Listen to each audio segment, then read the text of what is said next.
say your name and where you live, and try to keep your comments to about 2 minutes or less. That would be fabulous. So having said that, is there anyone who would like to address the council on a topic otherwise not on our agenda? Feel free to either physically raise your hand or use the raise hand function.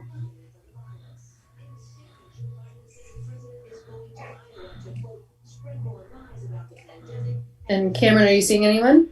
Oh, ma'am. Okay. All right, so we are going to continue then. So now we're up to the appointments to the Historic Preservation Committee. And I believe there were 5 vacancies and 3 folks who applied, and I thought I saw at least one of those folks on... Eric Gilbertson's here. Yes, Eric, would you like to address the council? And I know you've been on this committee, but tell us about your...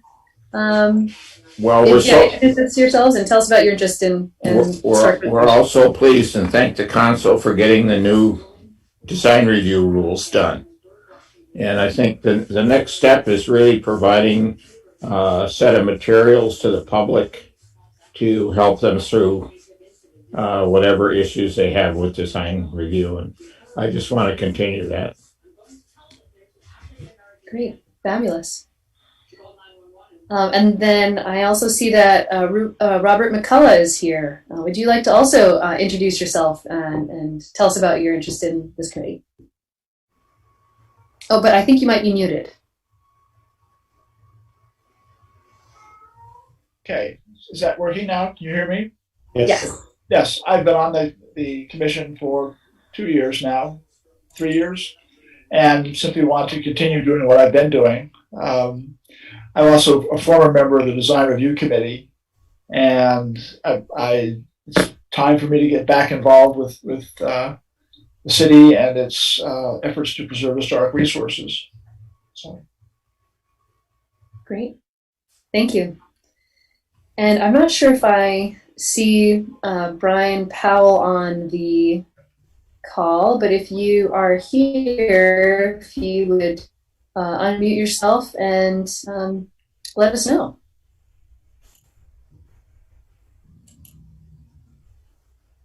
Okay, and so addressing the council, do you have any questions for either Eric or... Okay, so is there, actually maybe what we can do is continue on to the other committees as well, and then we can make the appointments all at the same time, if that's agreeable to you. Donna, go ahead.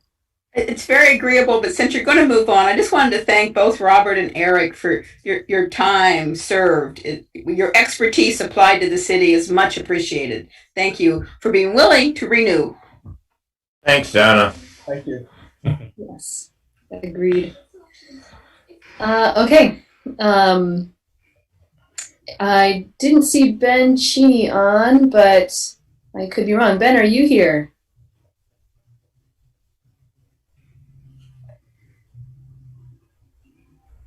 Okay, there were 2 seats open on the Design Review Committee, and I think it's just Ben who is reapplying there. And then the Hazard Mitigation Committee, that is not totally clear to me how many seats, recommend limiting the number of folks who can participate. So anyway, I'm not sure how many seats we are aiming for in that committee, but we have 1 person who has applied. Donna, do you have something? If you would like. So, go ahead, Cameron. I apologize.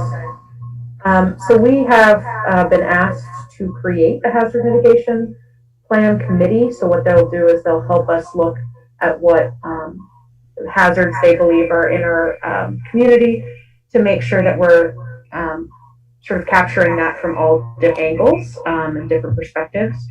it helps us increase our flood, insurance payments back to us. We get some discounts off of that. There is no limit to this. We'd like that committee to sort of be sanctioned by y'all, and then we can start advertising a little more, but we'd really like to get that kicked off. Okay. And we have one person who has applied for that. Victoria Arthur. Is Victoria on?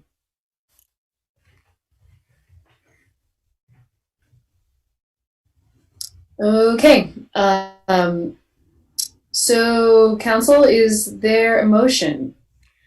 Go ahead, Dan. One question before a motion. On the design review, Ben Cheney had applied to be reappointed, but I noticed he was an alternate. And there's two positions open. One is his alternate position, and one is a sort of full board member position on the design review committee. I'll just simply ask, since he's not here, if anyone has heard as to a preference, because absent a preference, I would actually think it would make sense, given his length of service on there, to bump him up from an alternate to a full board member instead.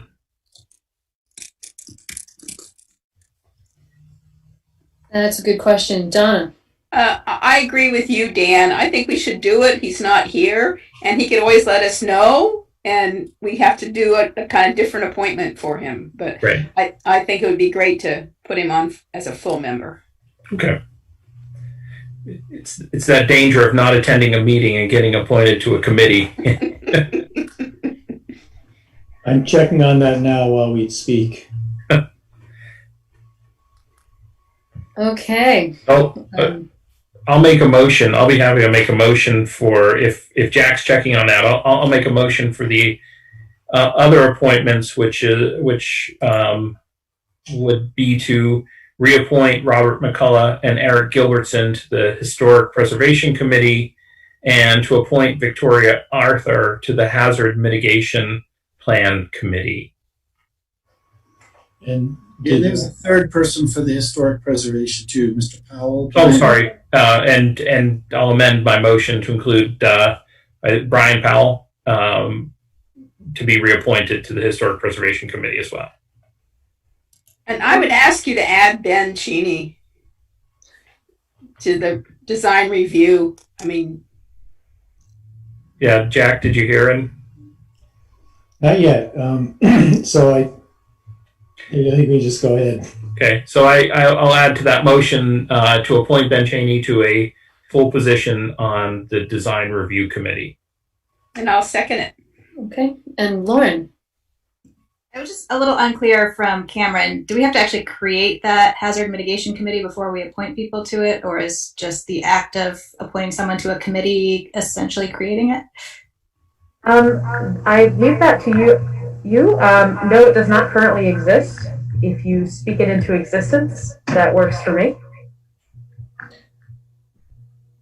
Maybe we could amend the motion to say we hereby create and appoint Victoria Arthur to the whatever it's called.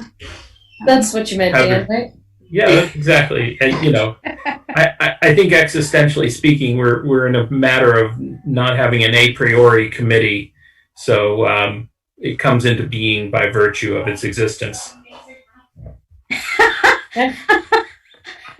English. Existence precedes essence. All right. Okay, so there's been a motion and a second. Is there any further discussion? Okay, all in favor, please say aye. All right. Aye. Okay, and opposed. Okay, thank you, Eric and Robert, again for your service. We're so grateful. And thank you. Yeah. Yes, All right. Well, have a good rest of your evening. Thank you very much. I know. And thanks for pushing it up on the agenda. That was very considerate. Yeah, No problem. That too. Thank you. All right. So we are up to the consent agenda at this point, and with potentially with the extra liquor licenses that John Odom mentioned. Is there a motion? Donna? Well, I would like to pull item A for discussion from the consent agenda. And I'm sorry I didn't give you advance notice. That's okay. Is there a motion regarding the rest of the consent agenda minus A? I move that we approve the consent agenda as amended. I'll second. And that does not include item A, is that correct, Jack? Correct. That's what I was taking that as one of the amendments. Okay. Great. All right, there's been a motion and a second. All in favor, please say aye. Aye. Aye. And opposed. Okay, so the rest of the consent agenda passes. One question would be, do we take up item A now or do we take it up later? Donna, is it a quick question or do you think it's going to No, I have like 4 parts, so yeah, it's not a quick question. Okay, so maybe that's something we can hold to the end. Is that okay? Sure. Okay. Fine. So I'm just going to make a note to myself that we revisit that probably before before we do the nomination to the SRO committee. Okay. So just taking a quick look here.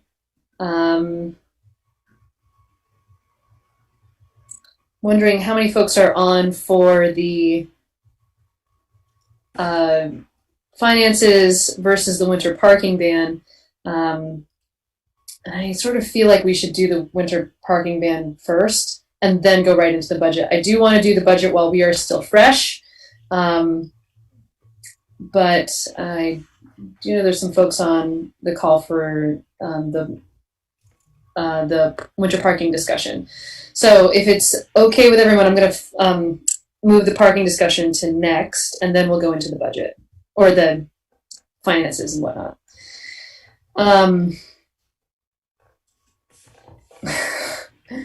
Okay, so from there, so this is, I'm going to officially open the public hearing. This is the second public hearing on an adjustment to the winter parking regulations. And so for this, I'm going to turn it over to Zach and Donna.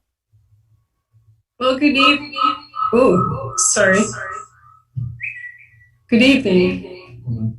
We're working on this. Okay. So Zach's here with me, but I'm going to take the first part of this and recap what's happened since our last conversation. The best news that I have is that we really have received no comments. That isn't just no negative comments. We have received a few positive conversations, but for the most part, no one has offered any conversations that indicate that people are upset or they would like to remain in the way it's been. We have answered a few questions to clarify things, and all of those answers have been received well. In addition to that, we have created a sample sign to show you. It's kind of hard to do up and down here, but so these are the signs. We're working on them. They're color coded. They will be color coded, so even and odd days will be in different colors.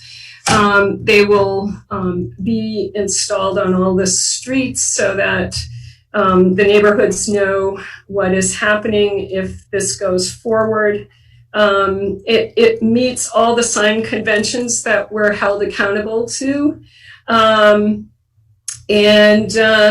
So that is one example of work that will be used in the future to keep people understanding what's supposed to be happening on every street. We've added tables to the information that's been posted on the city's website so that people can find their way there. They can find also a map of the entire area, and it indicates the different scenarios, and they can look up their street and their number and understand what might be the situation for them. We have, as I mentioned, a map for public viewing on the city's website that is very detailed. We've developed a winter parking flyer. I'm going to show you this here. We emailed it to all of you city councilors late this afternoon.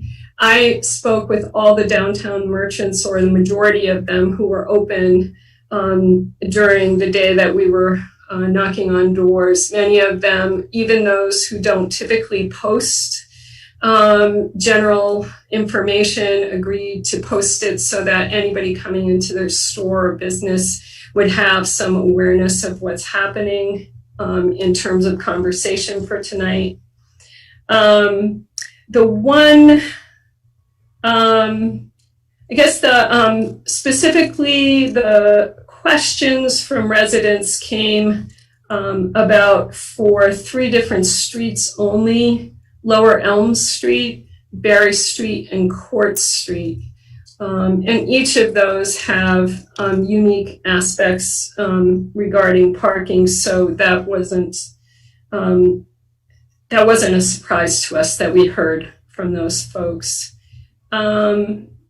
Let's see. Anything else that I'm missing, Zach? Okay. So I think we've been doing a really good job. We have contacted the CAN neighborhoods.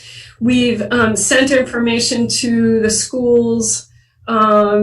We haven't had any additional distribution through those venues yet, but we'll be working with schools and the CAN neighborhood once a decision is made. The parking signs will all, I'm sorry, I misspoke earlier. Thanks, Zach.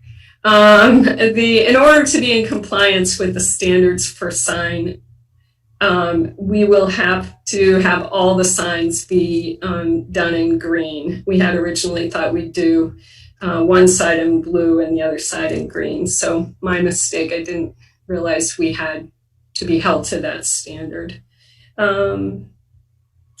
So I am not seeing in my notes any other situations that we wanted to share with you before we get into the details here. I'm now going to turn this over to Zach.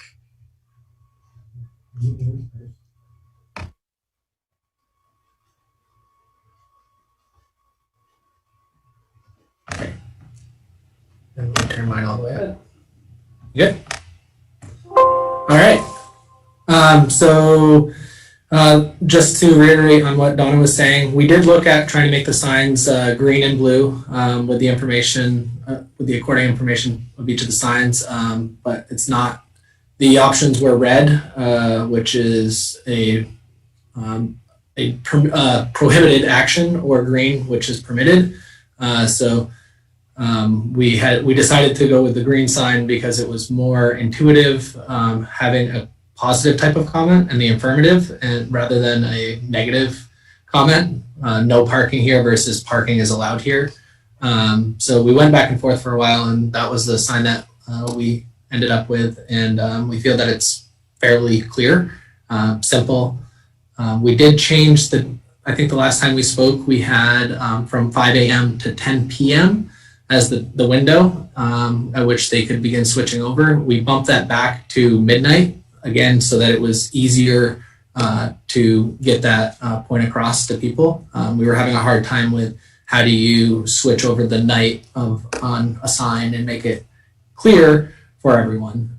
So we tried to simplify it a little bit on that side. I think the one other biggest change that we presented from the first reading till now is that in the downtown district, we have proposed no parking after the hours of midnight. So from midnight till 7 a.m., we're proposing no parking during that time frame, which will align with our work crews being able to get in there and clear the streets prior to commuters coming back into the downtown zone. I do want to mention that we added a table 5, which is unclassified, but it's really, right now it's completely empty, but it's there so that if we have specific anomalies that we need to address, that we can do that accordingly. We can take it and put it from one of the tables and put it into that other table. I guess with that being said, I will open it up for any questions. And if you guys want to look at the map or whatever you guys want, then we can discuss. Just to jump in there. No, I'm echoing. Can I ask you about that table 5, the unclassified thing? Like, what's an example of the kind of street, not street specifically, but the kind of situation that might take something to that table? Yeah, the one that comes like foremost to the front of my mind is Elm Street between Court and Spring. Right now, we went forward and we put that as odd only. So on odd days, they'll be able to park in that section. On even days, they would have to find a nearby parking, which is on Court and Elm are reciprocating days. So based on the counts that we did, we should have plenty of ability to offset both of those. But I do anticipate that we may get some questions about being able to provide parking for those units right along the street there. But I do want to explain to everyone that section of street is one of the most difficult sections for us. We can never really clear it because people are always parked there. So it's one of these things that we've tried to accommodate both ends, both operational and the residents. But if it is a problem, we have the ability to address it in kind of a different manner. Another instance may be over on Loomis Street, over by the schools. I think that part of the school's proposal was giving 2 spots to residents. So we may need to do something a little bit different there. And that's really why that table is created. Everything that can't be captured, and we tried to group everything into the 4 other categories as much as possible. And then if we need to address them in a different manner, we can. So just to, I have a couple other questions. So one is, how many tickets roughly would you say the city ended up issuing last year, if you had to ballpark it? I can't even guess on that one, Ann. I would have to ask PD about their actual amount of tickets. I mean, it's possible that Cameron might know because she dealt with more of the complaints and whether or not she was going to. Do you have any idea about the amount of tickets? I don't. I only heard from the folks who were contesting theirs. Okay. I apologize. We'll get that data for you. Okay. I think it would be good to know, and but it would be safe to say that it is substantial. Yeah. Okay. And especially in areas where we have problems, we deal with a lot of tickets and a lot of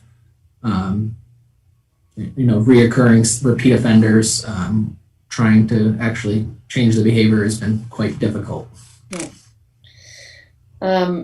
Okay. I have some other questions, but I'm going to hang on to them for now. I think there were some other hands that were interested in going up. I see Dan, and then Jack, and then Heather. Did you want to? Did you have comments or questions? Okay. So we'll go Dan, Jack, and then Heather. Sure. I have a couple of questions, but really the first one on the signs, will there be any signs for the streets where parking's only allowed on one side? So like on Liberty Street, for example, I know that, from basically Main Street until St. Paul, you're only allowed to park on the odd side normally, and there's no parking signs. But how will people, will there be any signage to indicate for those streets where you're implementing that may not have no parking signs already existing, or not have?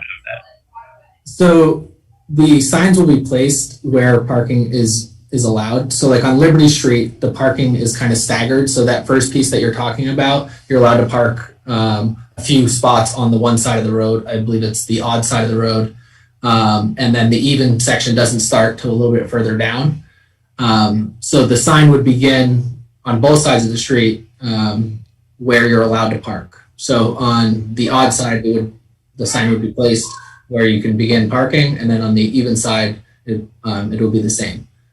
So it'll be signed where you're allowed to start parking, and the tables. The reason why we didn't list each street as an alternating is because not every street starts and stops at the same spot, which is why we separated the two tables out to even parking zones and odd parking zones instead of alternating parking streets, because it was getting too difficult to make it clean and clear about where you start and stop each of those zones. So just so I understand, so then basically if someone's going to park on a street, they would look for one of these signs that would indicate that they could park there. Yes. Based on a calendar day, and if there wasn't a sign there, it would indicate that they couldn't park in that particular area.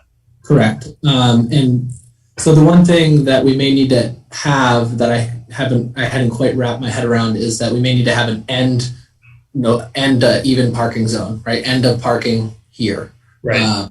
And no parking beyond this point. So on Liberty Street, on the one side, it is no parking there's a no parking sign where you can't park.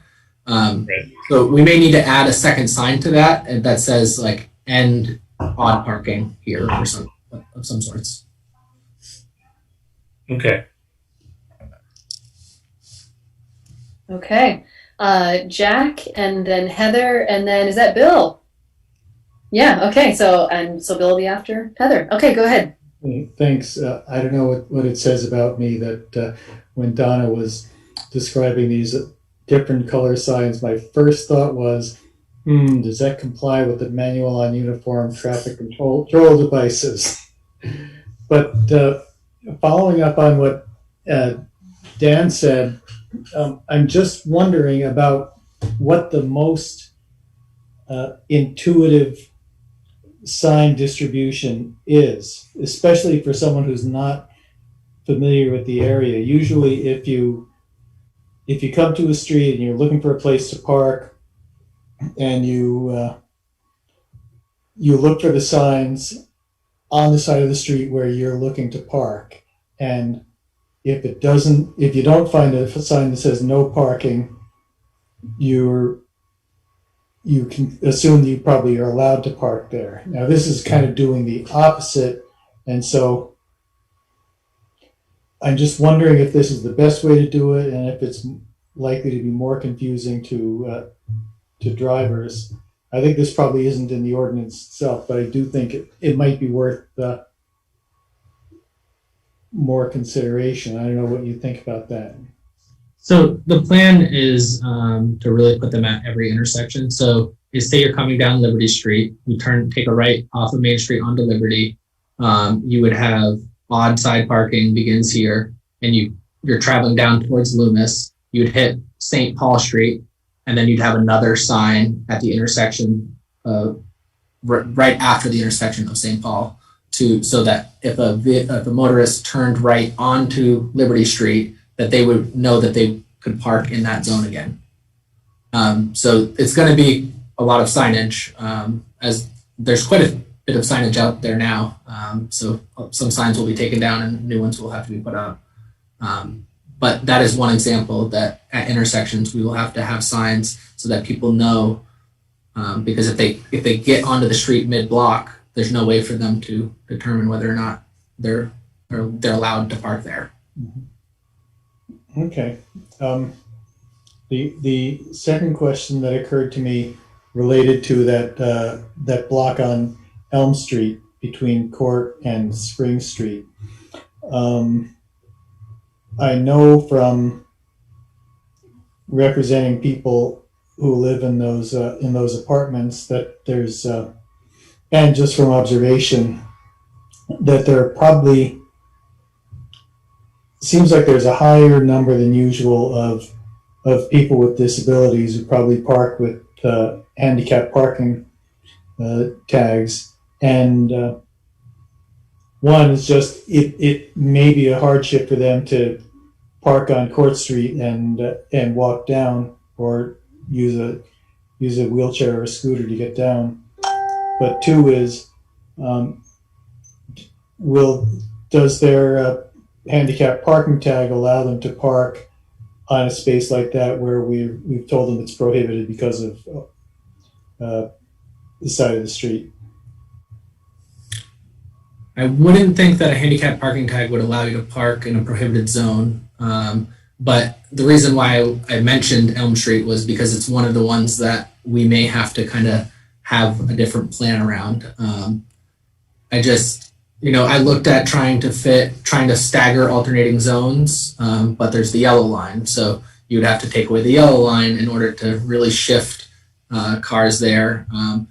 One other thought is that maybe we have reach out to the people that are in that block, in that unit, and try to come up with a different game plan for maintenance. The way that it's always been hasn't worked, so we need to do something different. And this is why we have that table, because I assume that there may be a few of these anomalies that we need to kind of address outside of all of the other streets. Okay, thanks. Okay, Heather. Hi, this is Heather Corey. I still think this is a really good plan for the city. I think snow removal is really important, and I think it gives more flexibility for residents.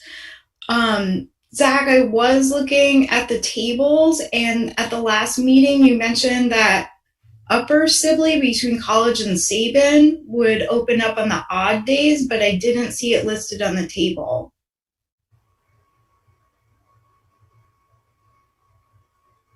Hold on one second. I do have the tables printed in front of me, so just give me 1 minute.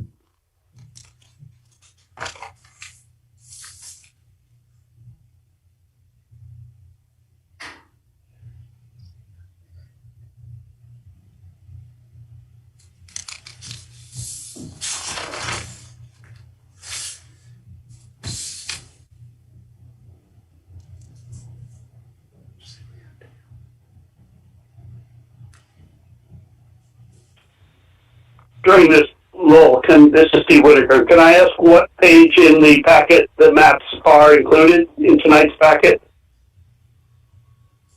The map is on the city website, Steve. I don't believe that it was included in the packet.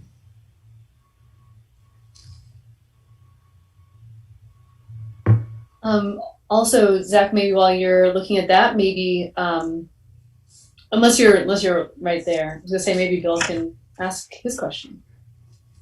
So, Okay. Heather, I think that there is an error in the table, which we will correct. We did tell you last time that it would be even parking from on Sibley Ave between Berry Street and Sabin Street, and odd parking between College Street and Sabin Street. I'm not exactly sure why that's not correctly reflected in the table here, but we would make that change. And the only other comment I was going to make was, didn't last year, wasn't there like, one of the written signs on the corner of Main and 302 that stated winter parking ban was happening? Correct me if I'm wrong, maybe I'm thinking of Burlington, but that might be another thought, just to give people from out of town a heads up that pay attention to the signs on the street. So last year we had two of those signs. We rented one and we owned one, and they basically stayed out. And when we needed to issue a winter parking ban, it would be turned on. This year we don't really have a designated use for them, so we could deploy them and help message that accordingly. The location at which we used to put the sign, though, is going to compete with the wayfinding sign, so we might have to find a new location for it, but we'll worry about that. Okay, thank you. So Bill, and then I think I saw a hand from Jay.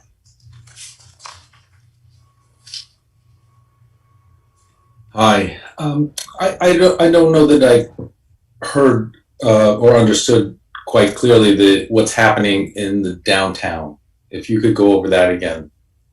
Okay, so in the downtown, and that includes State Street, beginning at Main Street, beginning at Berry to number 137, School Street, a portion of Elm Street from Langdon to Court, State Street, Langdon, and East State Street. Basically everywhere there's a parking meter, we will allow parking on both sides of the street.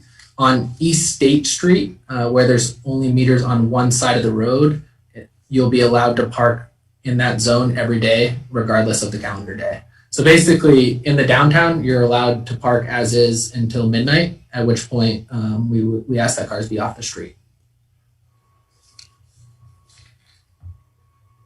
So that, I wonder how that works, because there are still businesses open at midnight, right? I think that there are bars open, right?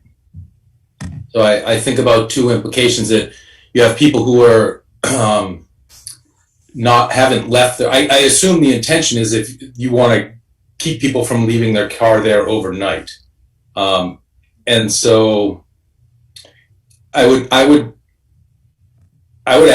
think that it might make sense to wait until, I don't know, a half hour after all the establishments are closed to make that. And then I would also, I look at the unintended consequences of forcing people to drive after they've been sitting in a bar all night.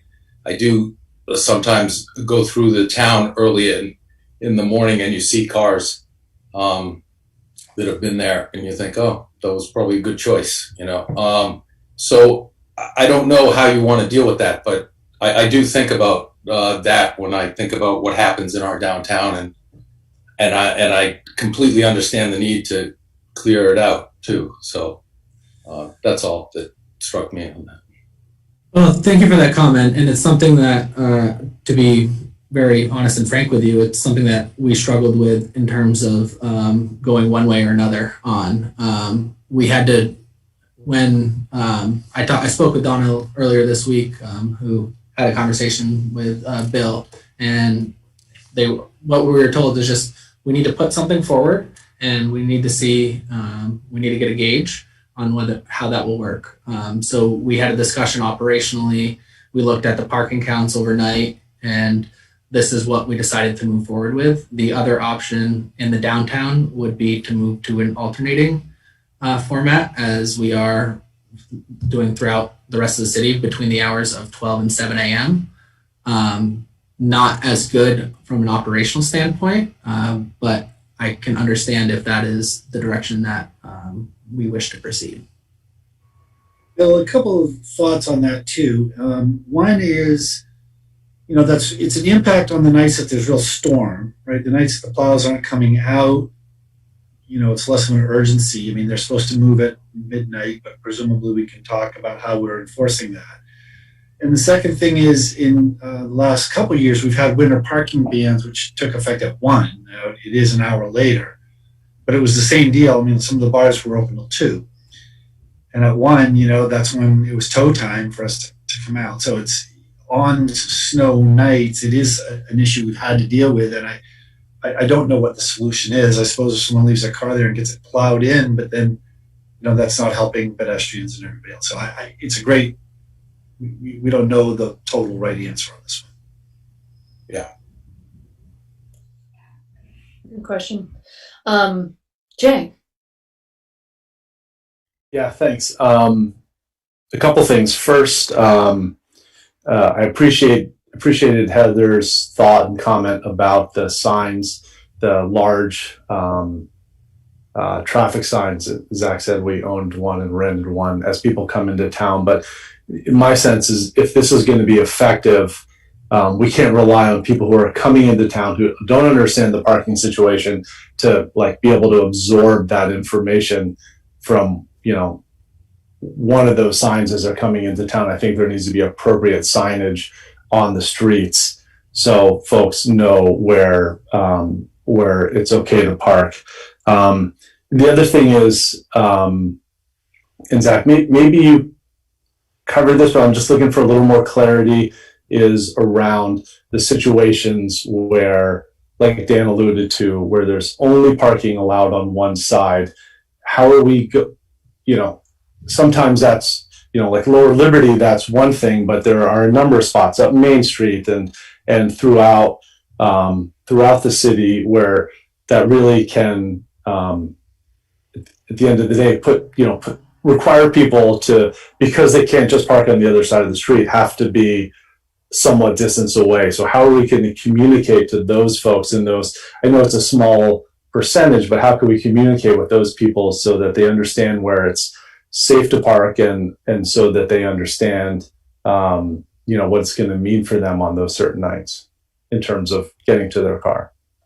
Yeah, so I naturally, where I would go with this is that maybe we should look at developing a list of those very specific areas and communicating, sending out some letters saying, your areas is you'll be impacted by the change of the alternating parking, and provide them with some areas that they could park without taking a full look at how many and exactly where those locations are. But I mean, I did just pull up the map and look at Main Street.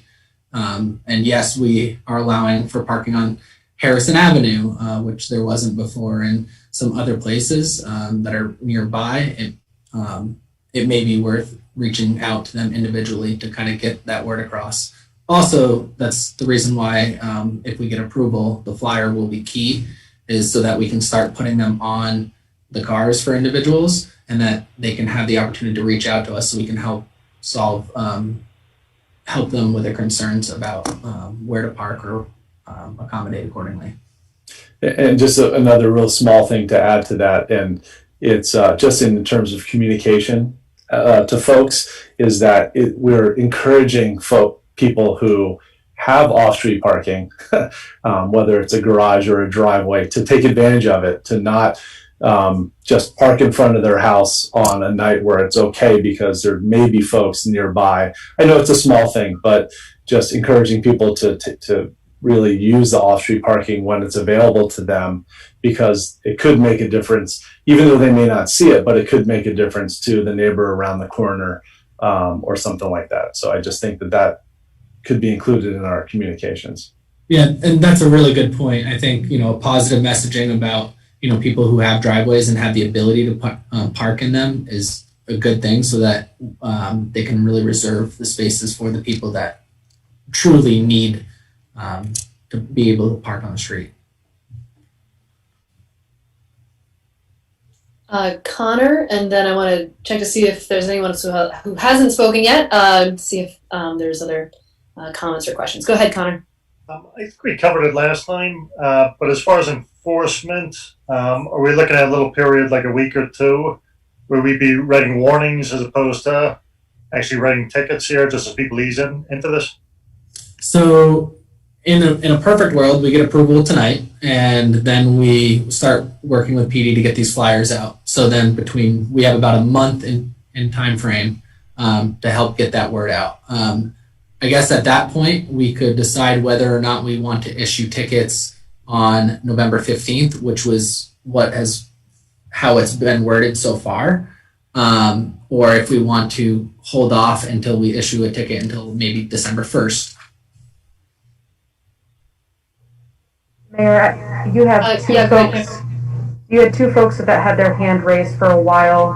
Dan Groberg and Stan Brinkerhoff. Okay, great. We'll go in that order. Dan and then Stan. Two quick things. One, I think it was Heather that was talking about the sign by the River Street 302 roundabout, and it's not one of the temporary light up signs. There's actually a physical, like, pole mounted sign that still has the old winter parking information on it. So you're not imagining that, Heather. And this, I think that's all I had to say. Okay, thank you. We will have to remove those signs that have the information about the no winter parking ban, about the current winter parking ban as they come into town. There's one on Terrace Street, there's one on Berlin Hill, so we would have to take those down and replace them. Okay, thank you. Stan, go ahead.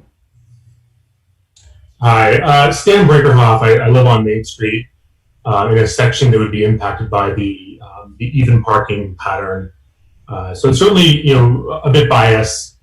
And I've been, watching the city council meetings over the last year and seeing some of the concerns around Sadie Avenue and fire trucks and such. But the documentation that's been provided so far doesn't really provide a reason for this. And I guess I'm just a little confused. In general, what's the impetus for this?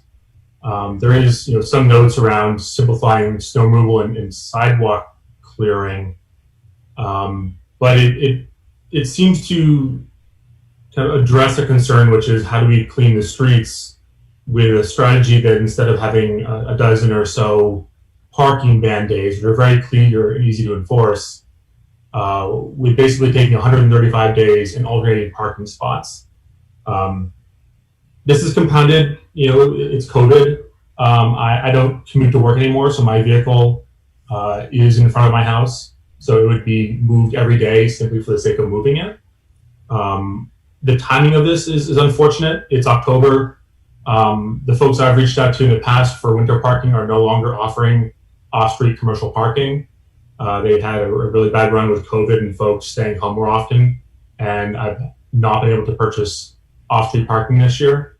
And I know this came up last winter with the city. I wish this was brought up during the summer and folks were brought in to kind of understand what it meant, right? Even looking through the list of streets, I think it's a 3 or 4 page list of streets and rules and complexity that one of the things the document states is that there'll be fewer tickets. And I struggle to understand how a couple tickets on a few parking ban nights a year is going to compare to 135 days of possible ticket days. When we already know there's folks who don't want to comply with this or will need to put closer to the house and just take a ticket. It seems, the timing seems interesting and the scope is unfortunate. Thank you. So you would like me to address some of Stan's comments? Okay. So first of all, Stan, we started this process probably a month and a half to 2 months ago. It's something that we had been talking about since the end of last winter. We have last year in particular, and really ever since we made the changes to this as needed winter ban that we currently have in place, we've really struggled with being able to maintain operational levels of service. And what that means is that there were a lot of times last year that we had to go out and manually post streets for no parking, such as School and Loomis, and Court Street and Prospect, because we didn't have any time to clear the street, and it made it difficult for emergency vehicles to be able to still get down the road. So we're trying to meet in the middle. Obviously, it was much easier from an operational standpoint when no one was parked on the street, but we understand that there is a huge need, and many people really rely on being able to park on the street. So while we know that there's not perfect solutions everywhere, we feel that this is a way that we can really try to accommodate and improve the level of service. With that also said, we are down staff and COVID is, it's a really difficult time this year. So being able to do things and provide a better level of service is really important for us. So it's kind of some of the reasons why we were looking at this. And I don't know, you had a few questions, so I don't know if I answered all of them or if you want me to answer another one in particular. I'm happy to follow up. I mean, I certainly understand that the need to clear the roads, right? They need to be safe. There's places that are very difficult, and I think roads that shouldn't allow parking that do today, certainly. And I appreciate that some roads are going to be opened up. And again, I think I'm biased, given my situation. There is not a clear, close alternative for me. It is quite a walk to the next available parking spot on Main Street outside the parking ban.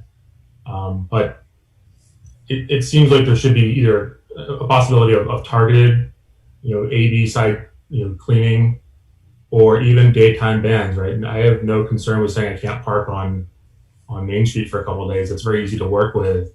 But when halfway through the winter there's no snow on the ground, but we can't park here because of a policy, it's unfortunate. Stan, what is your address? It's 188. It's between Loomis and Jay.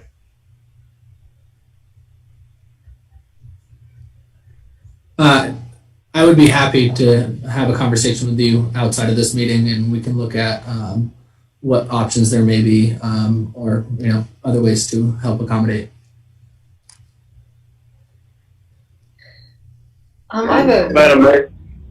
That is the crux. Madam Mayor, I'm waiting, Steve Whitaker, when you get a chance. Okay, good to know. Thank you. Sorry, was there any other follow-up there, Stan or Zach? I was just going to say that is the crux of the issue, that we've been dealing with for years. And, up until 4 or 5 years ago, we had a full winter ban on all streets all winter long with no alternate side.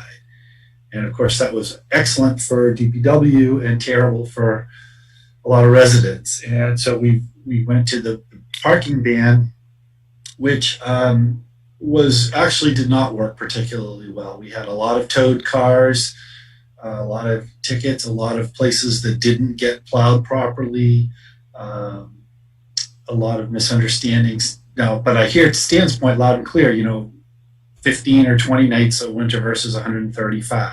And, I think what we're seeing is that the old system, the old S system didn't work great for the residents. The most recent system didn't work well for getting the job done that we needed to get done, and we're trying to find something in between. Okay. Thank you. Stephen, go ahead. I want to second Stan's concern that Bill, I think, just referenced, that this is not time sensitive, weather sensitive sufficiently. Also keep in mind that Montpelier is in non-pandemic era host to a huge number of legislators and lobbyists and advocates who come in and are used to and are totally oblivious to these changes that are about to happen. And our public outreach system doesn't even seem to recognize that problem. But can you imagine, the legislature trying to convene and the entire thing being thrown upside down by this entirely new framework where no one who has traditionally for years been parking in the same places is allowed to park. So I don't have a quick solution. Maybe this should be a provisional trial run, but to craft it as an ordinance that's going to take all the other necessarily Montpelier visitors by surprise is short-sighted. I think this may be an opportune time to even be using Zoom technology to take this up with the Capitol Complex Commission and the legislative leadership, possibly in January, and basically iron this out. This is way too big a change to make haphazardly. Is the way it feels to me. I won't get into specific questions. I did go to the website and searched on parking and find, table 1 with no table associated. All I get is a bunch of blank pages. So without delving into years-long repeated complaints about the inadequacy of the website, I would ask that somebody email me the PDFs of the maps and the tables. Thanks. I can do that right now, Steve. Thank you. Thank you. And I think you bring up a good point about checking in about this. So if this is approved tonight, I'd love to just put it on our radars to circle back to it, perhaps next May, and talk about how it went. Just a little reflection and evaluation, if that sounds good to folks. Yeah, go ahead, Zach. Just Don and I had talked earlier that we would be willing to come back to council periodically throughout this winter if needed to kind of give status updates on how things are going, check-ins, problems. What are we seeing? So if that's something that council wishes, we are okay with doing that. Okay. All right. So just to check, is there anyone who has not had an opportunity to comment yet that would like to? And Cameron, is there anyone whose hand is raised who hasn't spoken yet? I do not see anyone. Okay. I would see. I saw a hand from Heather, and then Bill. Go ahead. I just had a thought that maybe I understand a lot more people are home now, and which means their car is also home with them. But maybe this isn't a bad winter to try this out because of the pandemic. I think people are already deterred about going out in the evening during the winter in Vermont, and I have a hard time imagining that we're going to get a lot of out-of-state visitors this time of year during the pandemic. And I think that people, I know the bars will be open this winter, but I think people will be still fearful about going out in public. So perhaps the numbers of people actually out parking will be lower in the downtown area. And then I had just 2 questions. Forgive me if you already said it, but at the last meeting you mentioned that there might be long-term parking for residents over by the rec pool. And I was wondering if there was another spot identified as well. And then the second question is, wouldn't there still be parking available in the lots behind the fire station and behind City Hall? So yes, those parking lots will still be available as they are currently for overnight parking. So you still have that. We met with the rec department to look at the feasibility of allowing poolside drive, and they voiced some about long-term parking. They voiced some concern with that we have quite a bit of people that utilize the North Branch Park and park on poolside drive.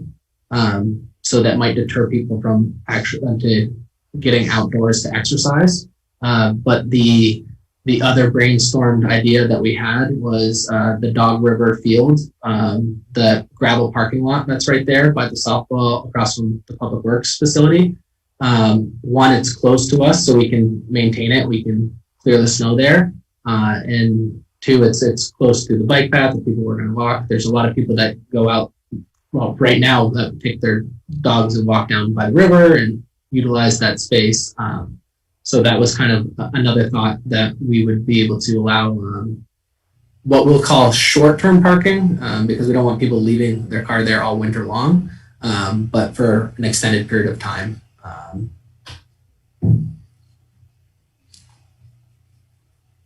Great. Thank you. And Bill. Let's see. So I think I'd like to request that if we're only talking about an hour and we're trying to keep communications clear, it might make sense, and I'd like to request that it stay the same downtown.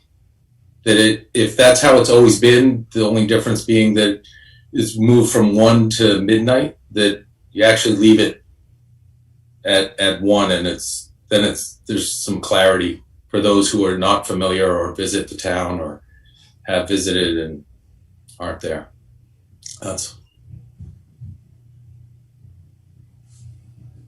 How do you feel about that, Zach or Donna? Well, so first of all, as proposed, we talked about in the downtown not having parking after midnight. So there's kind of two different situations here. There is on Main Street, on State Street, beginning at midnight, no parking either side of the street. Or there's the proposal at which people could park on using the alternating rule. So it's 12:01. It's an even calendar day. They would need to be parked on the even side of the street, or they would be subject to a ticket. So there's kind of two different issues there. So I think, Bill, if I'm hearing you correctly, what you would prefer is at least to have the alternating rule in the downtown area. No, I don't want to. If it's best to have it empty, have it empty. I thought that I understood that it was last year. It started at 1 o'clock downtown, and the downtown needed to be empty. So when a winter parking ban was in effect, that started at 1 a.m. But what we were proposing is that in the downtown, beyond midnight, there wouldn't be parking. Right. So what I'm saying is, you're basically saying you want to be able to clear the streets anytime, any day, odd or even, depending throughout the city. If you want it to be downtown, you just make it the same as though you're on it was the same as last year during a winter parking ban, right? After 1.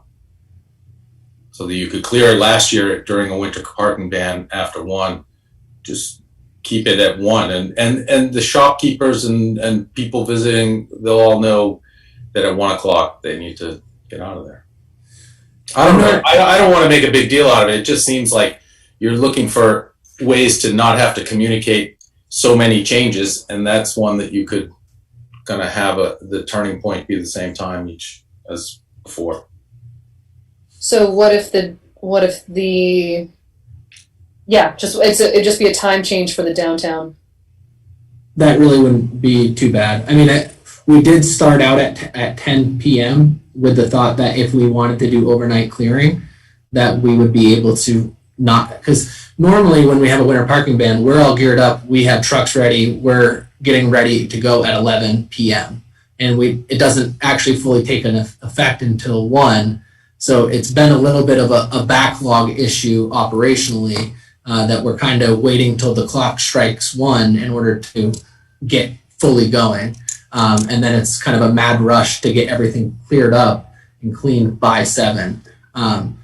So we started at 10 p.m. and then we realized that it was going to be a little bit more difficult to get that word across. So that's really why we landed on midnight. Again, I'm not completely opposed to shifting it to 1, but I guess I'm looking for some direction there. Connor, go ahead. Is there something in the executive order which says that the bars have to close by a certain time? I didn't think they were allowed to stay open till 1 right now. I mean, I did some research this week into Charlio's, and last call was at 10. So.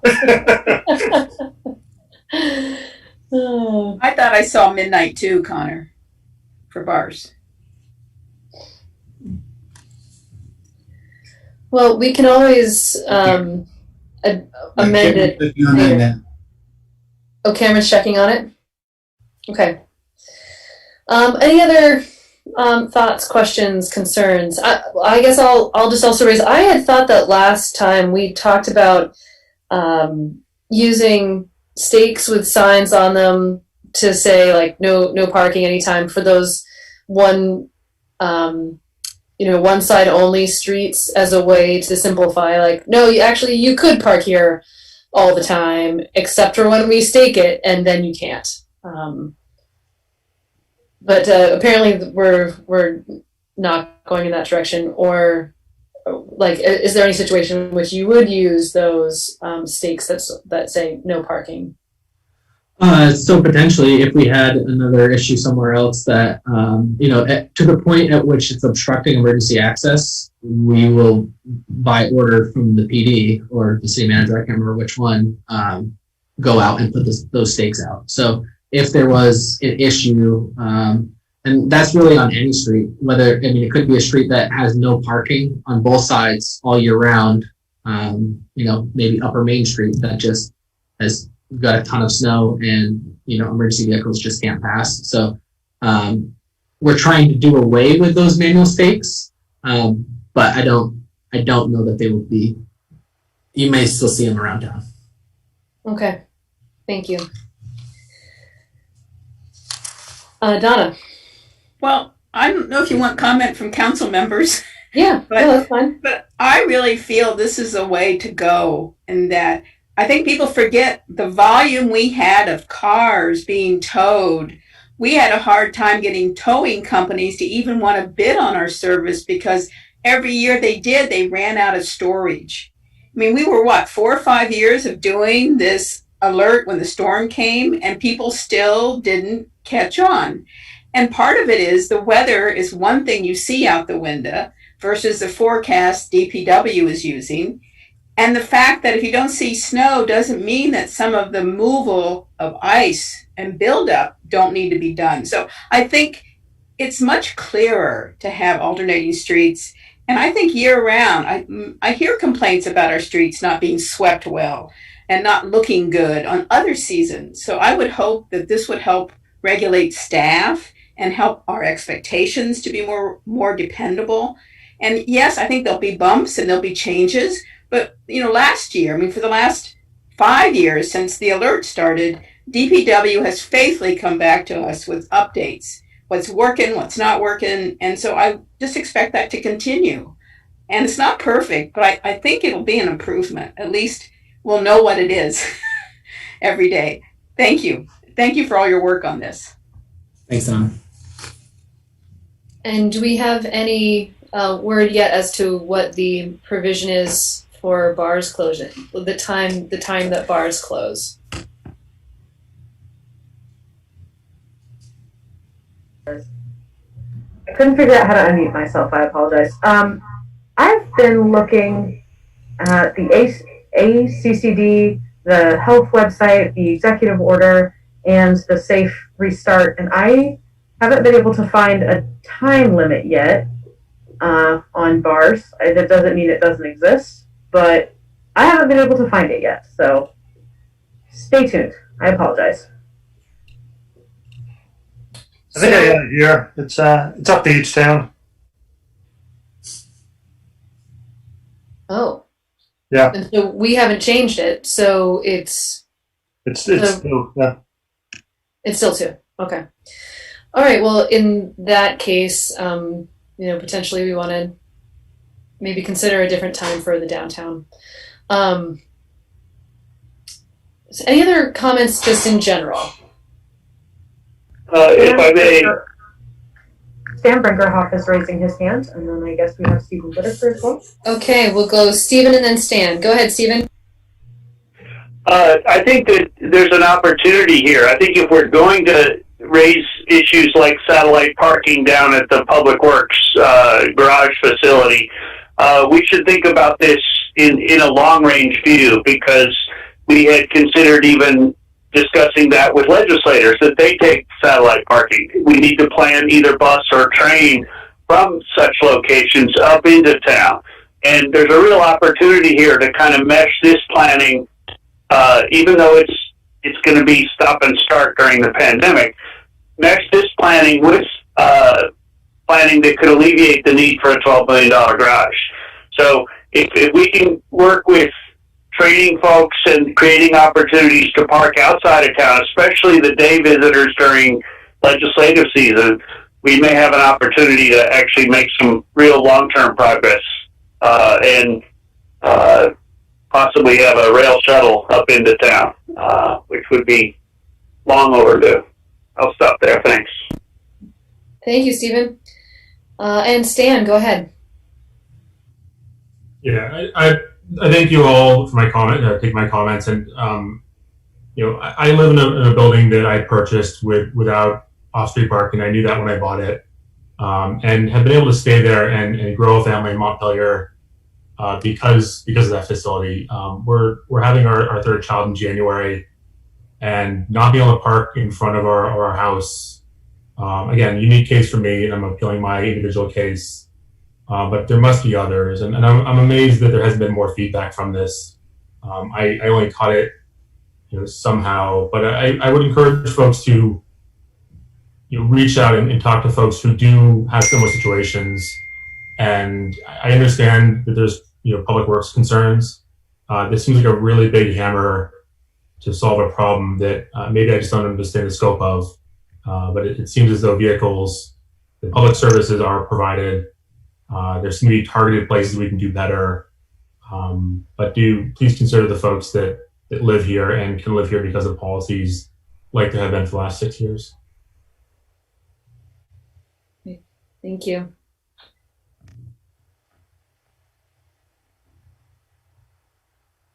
Okay, anyone else? Okay, so I'm going to close the public hearing. What is your pleasure, council?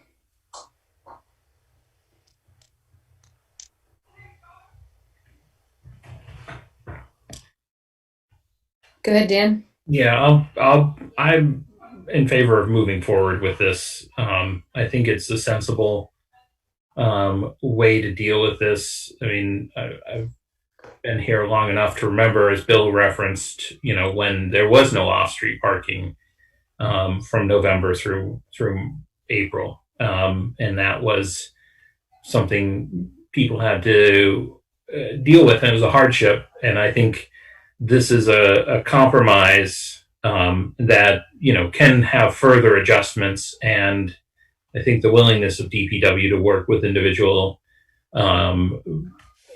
landowners that may have, such as Mr. Brinkerhoff, a situation where this creates a particularized hardship. But I think the problem and scope that's been defined in these prior hearings that Zach has pointed out about snow clearance, about overtime, about budgeting. I mean, we're going to be moving into budgeting the next segment, and the cost to do snow removal, and really the failings of snow removal under the current system, are just outweighed. Because we're a winter city, because we're a river valley city, we constantly have to deal with snow coming down and limited places to put it. It's not as if we can plow it all into a field. And this parking system seems like a fairly straightforward.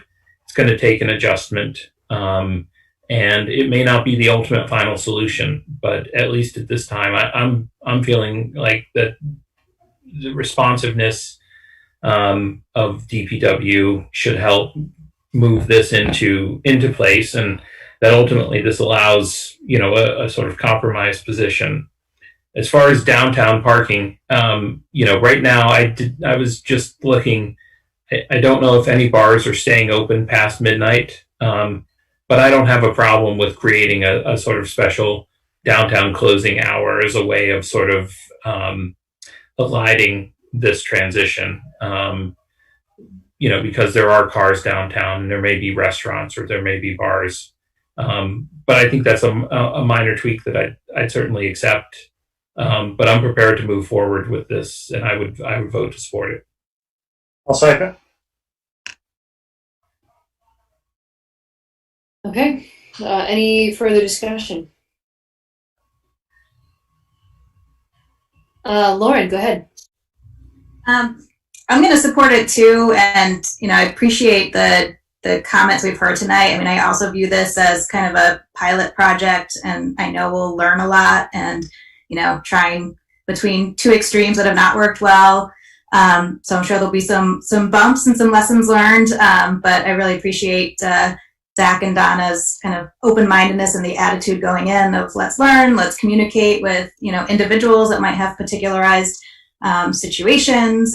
Congratulations, Stan, on the new baby, and see how we can make it work as well as possible for the community, but also recognizing all these challenges we've had with the previous systems, the challenges we have with staffing, with expenses, and so I'm just grateful to our DPW team for coming up with this.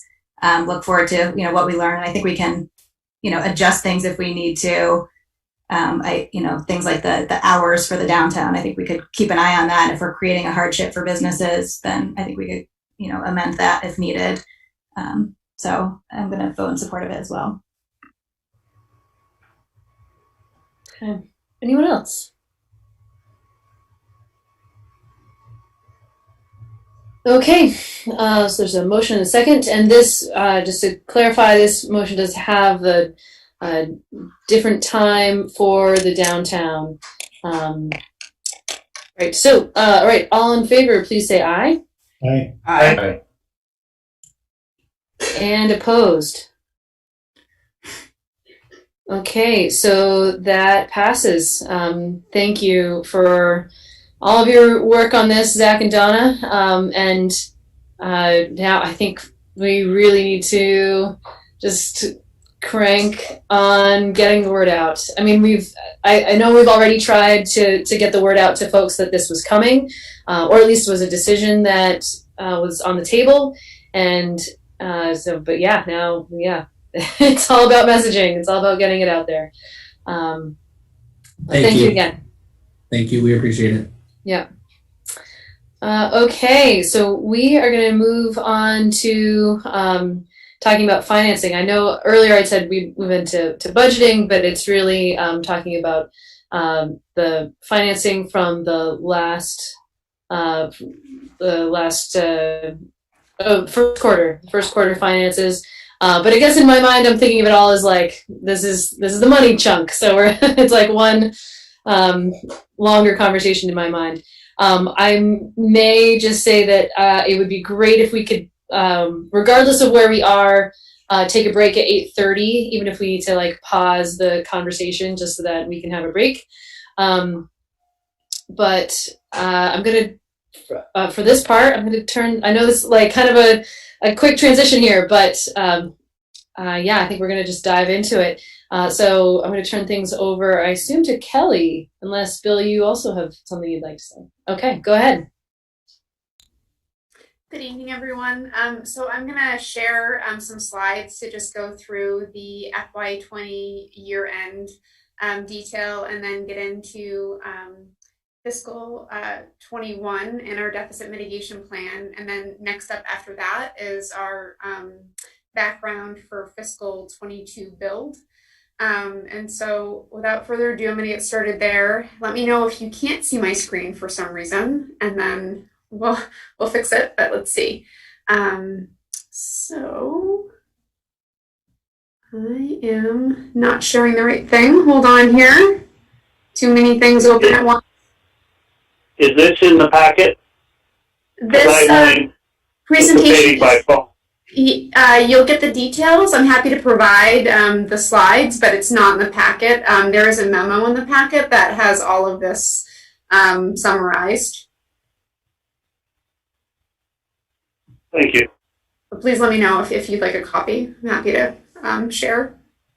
Yeah, if Cameron could send me the slides, I could look at them, but I don't have enough bandwidth to participate through the Zoom. Okay, can everybody see my screen? Yes. Perfect. Okay, so we'll just get into it. So I just want to highlight really quickly that the FY20 numbers are unaudited. We have sent our financials to the auditors. They will be here next week doing their field work. But they're pretty firm, so I think it's good time as any to share them. So just starting off, where we put things back in April when we put this plan in place, we were looking at about a $500,000 gap We did put some reduction strategies in place. You can see the departmental line items for about $245,000 listed here. And then we also put in place staff furloughs, and there were some additional items such as hiring freezes, equipment delays, and projects. And so that brought us down to about $100,000 or so left for the gap. And in the end, we ended up at about $85,000, $84,500 to be more specific, which is pretty good, all things considered. And this is in the general fund. We'll get into parking in a minute. And so the general fund, I would have liked it to have been a little closer, but given the timing and the final quarter, bringing this to a head, we did pretty well. And some of the reason why we weren't able to close it completely is related to some of our transitional costs. We've had some staff changes, and then also some of our legal work. But all in all, this is pretty good. I also want to highlight that in my memo, I mentioned that the sewer fund less depreciation was about $1.5 million to the good in terms of the position. That doesn't necessarily mean that's the cash we have on hand, but the sewer fund is doing quite well. And then, getting into some of the other areas that we had talked about, needing maybe some resources, the senior center and the recreation department did come into the positive as a result of some of the actions taken. So those are the things I wanted to highlight in terms of where we ended up. But the two funds that did not do as well, and we anticipated that it would be the case, general fund, $84,500, and parking about $165K. The general fund will be taken into account in the unrestricted fund balance, bringing the balance down to about $580K at the fiscal year's end. A few things about that. GFOA, which is the Government Finance Association, recommends that you have 2 months or so on hand. We have about 4% currently of our 15% target per policy, and we should have about 2.4 million, and per policy about 2.1. So we're going to have to address this at some point, but I just wanted to kind of give you a gauge for what that really should look like, and why, well, there's a little bit of money there. We really don't have money to spare. One positive note that I want to mention is that we are going to be getting some local government expense reimbursement money from the state to the tune of about $112,000. We're looking at additional items that we might add to this, so we may get a little bit more. So that'll really help us in the end. Not quite enough to make up the gap, and some of this money will be based on 21 expenses in the first quarter, but it's something. And I think that, considering where we started as this all hit, we are positioned to go into 21 in a way that, allows us to really fully utilize the deficit mitigation plan that we put in place, knowing that 21 would likely be worse than 20. So with that, I'll get into the first quarter of 21, unless if there are any other questions or general questions at this point. If I can ask a question about the government expense reimbursement grant, is that CARES money, or what is that from? So it is COVID money that's being filtered down through to municipalities for things like cleaning, sanitizing supplies, and PPE. And so at the start of this, we coded a lot of our expenses so that we would be able to track them. Okay, thank you. You're welcome. So getting into fiscal year 21, we did act pretty quickly, knowing that, things were just, not good per se. And so we put in a $1.4 million deficit mitigation plan that you can see here on your screen. And we've been able to implement that. And as a result, we are looking good in terms of meeting our targets and meeting, what the conditions really predict at this point, which are pretty uncertain and are, uncertain at the state and federal level. So we'll do what we can and do our best. And so here are the line items. Getting into some of the detail, revenue projections in the aggregate seem to be holding. We are getting state pilot funds, which is good because we did project a proportional down to the amount of local options taxes that we had not necessarily been receiving due to restaurants and shops being closed. But then conversely, the parking fund is not doing well. And so the amount of those two things based on the down in parking kind of wash each other out. So we're not necessarily to the better, we're kind of where we thought we would be. In terms of spending, we are right on target. We wanted to be between the 7 to 9% less spent range at this point of a quarter through the year. And we're doing that. And so it's a testament to folks sticking to the plan and conserving where we can. And so that's good. But at this point, there's still so much that's uncertain and things are changing. I was on a call late last week that, you know, the state, at the state level, the state economists were saying that they are modeling like they would for private industry, whereas they would only model twice a year in January and July. And so it just kind of goes to show some of the volatility that we're seeing and turbulence. And so to the extent that we can conserve and preserve our resources, you know, I think we'll be able to maintain our current position, hopefully, and we'll keep an eye on things each quarter to see, you know, what's happening. So with that, you know, my recommendation would be to keep the current plan in place to see, you know, how things end up, to keep, you know, spending to the bare minimum and only focusing on essential items. Maintaining our hiring freeze. Part of the plan was to freeze some positions for the full year and some for the first quarter. Some of those first quarter positions are DPW winter maintenance positions. So we'll need to consider, you know, maybe possibly bringing them back depending on what the plans are. And then in terms of equipment and infrastructure, at this point, only replacing upon failure rather than, you know, investing in, you know, planned purchases based on our capital planning.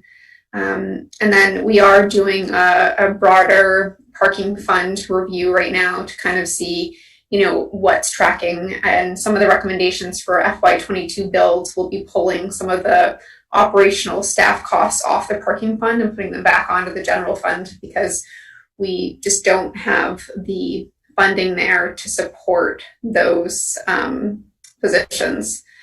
And then, you know, if conditions do improve, which they will eventually, just we're not sure when, you know, we'll consider plans at that point for restoration. But it's at this point we, you know, don't have the means to restore, and so we don't have a prioritization plan, but will when the time comes.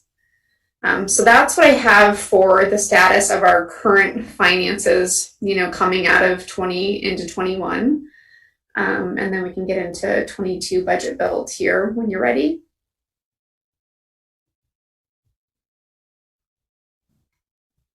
Go ahead. It's 8 o'clock here, so I think we've got a little more time before break. If folks are okay. Any other questions? Lauren, go ahead.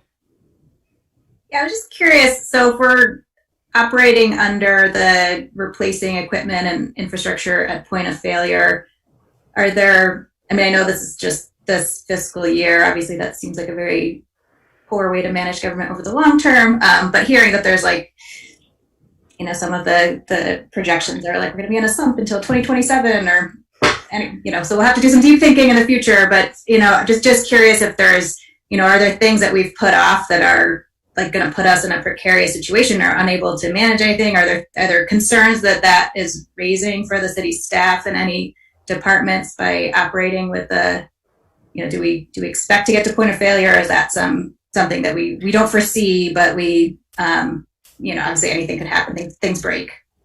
Well, I mean, we are right now doing a deep dive on the capital planning. Anything that was put off in 21, it will be put into 22 for consideration. And so, we are holding the line. That being said, it will likely be something that we'll have to consider in future years, because as you mentioned, through 27, we'll need to really actually think about things a little bit differently than we are right now. And I don't know that we'll necessarily be able to do the current plan, but I do think that we will get a plan in place to meet the city's needs and to really focus on core services. So I would jump in there too and say, to maybe more directly answer the question, yes, I mean, it's definitely a problem. But we also had to close a $1.4 million gap, which, you all rallied with us and approved the budget. And as Kelly said, she and the DPW staff were working really hard to sort of put together the priorities for what got shifted. But I think we're kidding ourselves if we don't think that stuff that should have been not only purchased for equipment, but roads and other infrastructure that should have been fixed in this fiscal year in 21, or even maybe at the end of 20 when we were pulling the plug, that will now get put into the 22 budget. But then we probably won't be able to fully fund 22 either. So we might maybe in 22 be able to get done what we were going to do in 21. That means everything that was on the list for 22 is going to be out 23 in future years. I mean, this is definitely going to have a domino effect, and we can't kid ourselves differently. I mean, those are the facts, and short of proposing some sort of giant tax increase, which I don't think we're going to want to do either. So, it's a really bad, it's a very difficult situation, and certainly that is not the best way to manage any kind of operation. And what as when we talked about this year in the spring, when we did the short-term mitigation plan for FY20 and then this plan, I think all of us in the room were hearing information that by now things would be getting better, and maybe even by the second half of the year we could be thinking about restoring things, and that by FY22 budget we'd be back to our normal cycles. Well, clearly that's not going to be the case. So what we're struggling with right now internally, and obviously we'll have talks about this in a few minutes, but also more over November, December, January, is how do we look at this as a longer term problem, and how do we reset priorities, and how do we, you can't put off purchases forever, you can't put off road maintenance and projects forever. What services do we have to back away from? What funding, what are these decisions? Because we're not going to close a $1.7 million gap by just tinkering around the edges. So, yeah, fair. Connor, then Dan. Could I ask you, Kelly, to break down the parking maybe even more than just with the quarter there? Month by month, are there positive indications that people are using these spaces more? It's not. No, it's actually pretty dire. To be blunt, it's just not good. We're seeing probably about $34,000 in revenue generally, and we're spending about $150,000, so we're overspending what we would for that line. And I can get you the exact numbers in terms of what we would be anticipating. We're anticipating somewhere in the range, let me just get the exact number for you, but yeah, it's one of those things where things are just not rebounding like we thought they would. Are we at the point where the salaries are less than we're actually taking in revenue, and we should be talking about repurposing staff and shutting off the meters?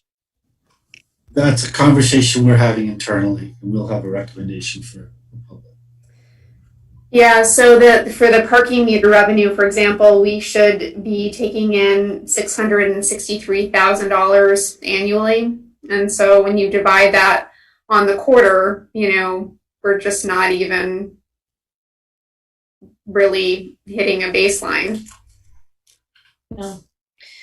Thank you. Before we go to Dan, Kelly, was there more to your presentation about setting up things for FY22?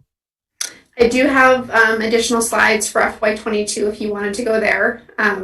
Okay, well, that's just good to know. Go ahead, Dan, and then we'll get back into your presentation. Go ahead, Bill. Sorry, I just wanted to provide one piece of information to Connor's question about parking. Because one of the issues, and Kelly referred to it, but just to say it maybe in layman's terms, parking obviously pays for the folks that are out there doing the work, the parking enforcement people. But it also pays for leases. We have some leased parking spaces. The city owns some, but we also have leases. And it pays to maintain them. So a portion of parking revenues go to DPW and by extension, the cemetery for plowing and cleaning and all those sorts of things. And portions offset some of our staff time who work with parking. So a portion of the police department is set out for enforcement.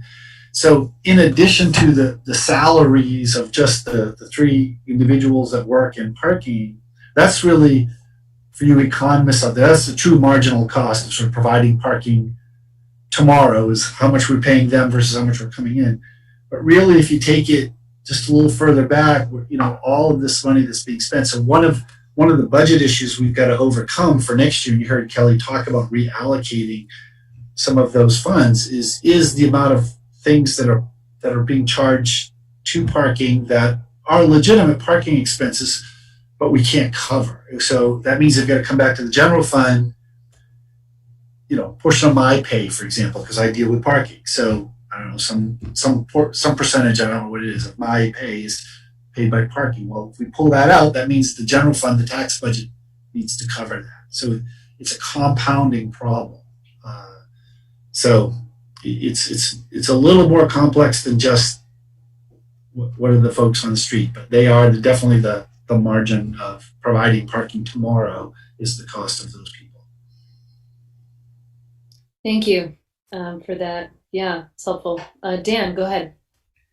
Well, picking up on some of this parking conversation, I guess I two questions. One is, in breaking down those numbers, I mean, is there a particular part of our parking system that's being underutilized that is resulting in this shortfall? Streets versus lots, or particular streets, or is it just an overall shortfall? Well, I would say it's because of those things, but it is generally a shortfall. I mean, we turn the meters on first and then the lots. And so we were kind of waiting until October 15th to really get a true assessment of where we stand for both, areas, so that then we can really drill down and get a sense of, what's not being utilized. But, generally it's underutilization. We're not seeing the traffic that we were pre-COVID. With state employees being away from the city and people not necessarily coming into the city as much. You can see it. And those lots are wide open, so people can park there and not pay. Right. Bill, what are do we have options as far as revenue sources? I mean, we obviously have property taxes that we take in, and as you indicated, one option is to raise the property taxes, which I don't know. I don't think there's much stomach, but the other is the sales tax, which I presume is down. The option tax. I mean, we don't have a local sales tax. We have rooms, meals, and alcohol tax. Right. That's what I meant. Right. So obviously those are down. People are not renting rooms. They're not eating out as much. They're not drinking out as much. So absolutely they're down. And I think even all of that is down statewide, as well as, we've all seen it just this fall, right? We haven't seen the tour buses. We haven't seen all those kinds of things. So that's one of our revenues. We have parking, of course. Property tax is far away our biggest.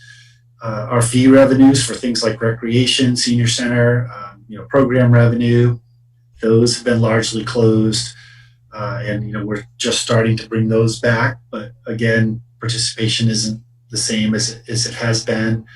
Our building permits and zoning permits surprisingly have stayed okay. I don't think they're going to be right where we thought they were, but we've actually had some development activity. But really, all of our operating revenues are just down, and we don't have. One of the struggles for us, and I think most municipalities. I mean, I think we have a more diversified revenue source than most municipalities in Vermont do, which is great most of the time. But right now, it's hitting us. And when I talk about a property tax increase, I mean it's a 20-cent increase to make up the difference. I mean that's unheard of. I mean that's not really, I don't think. I mean, you guys make that call, not me, but it's hard to think that that's really on the table. So, that's the kind of order of magnitude we're talking about, as opposed to, the normal 1 or 2 cents based on inflation or something like that. Right. And just to be clear, when you say 20 cents, you're talking about 20 cents for every taxable 100, right? So if the tax rate was $1 per 100, it would be $1.20 per 100. So, right. So that's about right. It would be roughly 20% increase. We're close to $1. It might be not exact. But, so I mean, obviously it's a conversation you can have, but there's also people out there that are out of work and struggling. Right. Well, I guess my last question is, to what extent are we building a budget that is, as you said before, one that's looking to just sort of get us to the other side, as we did with the cuts before, and one that might just simply envision a smaller group of city services? I'd like to defer that question, if I could, to the next conversation we're about to go into. I was just trying to. Yep. No, I'm happy to hold that back. I think I was going to lay that groundwork out, and to some extent, you all are going to provide some guidance on how we do that. Because thanks. It's a policy question, in part. Okay. Go ahead, Kelly. Okay, so I'm going to share my screen again. Let me know if you cannot see it. And here we go. Almost there. Hold on. Can I ask Cameron to email me the 22 slides? On it. Thank you. Okay, so here we go.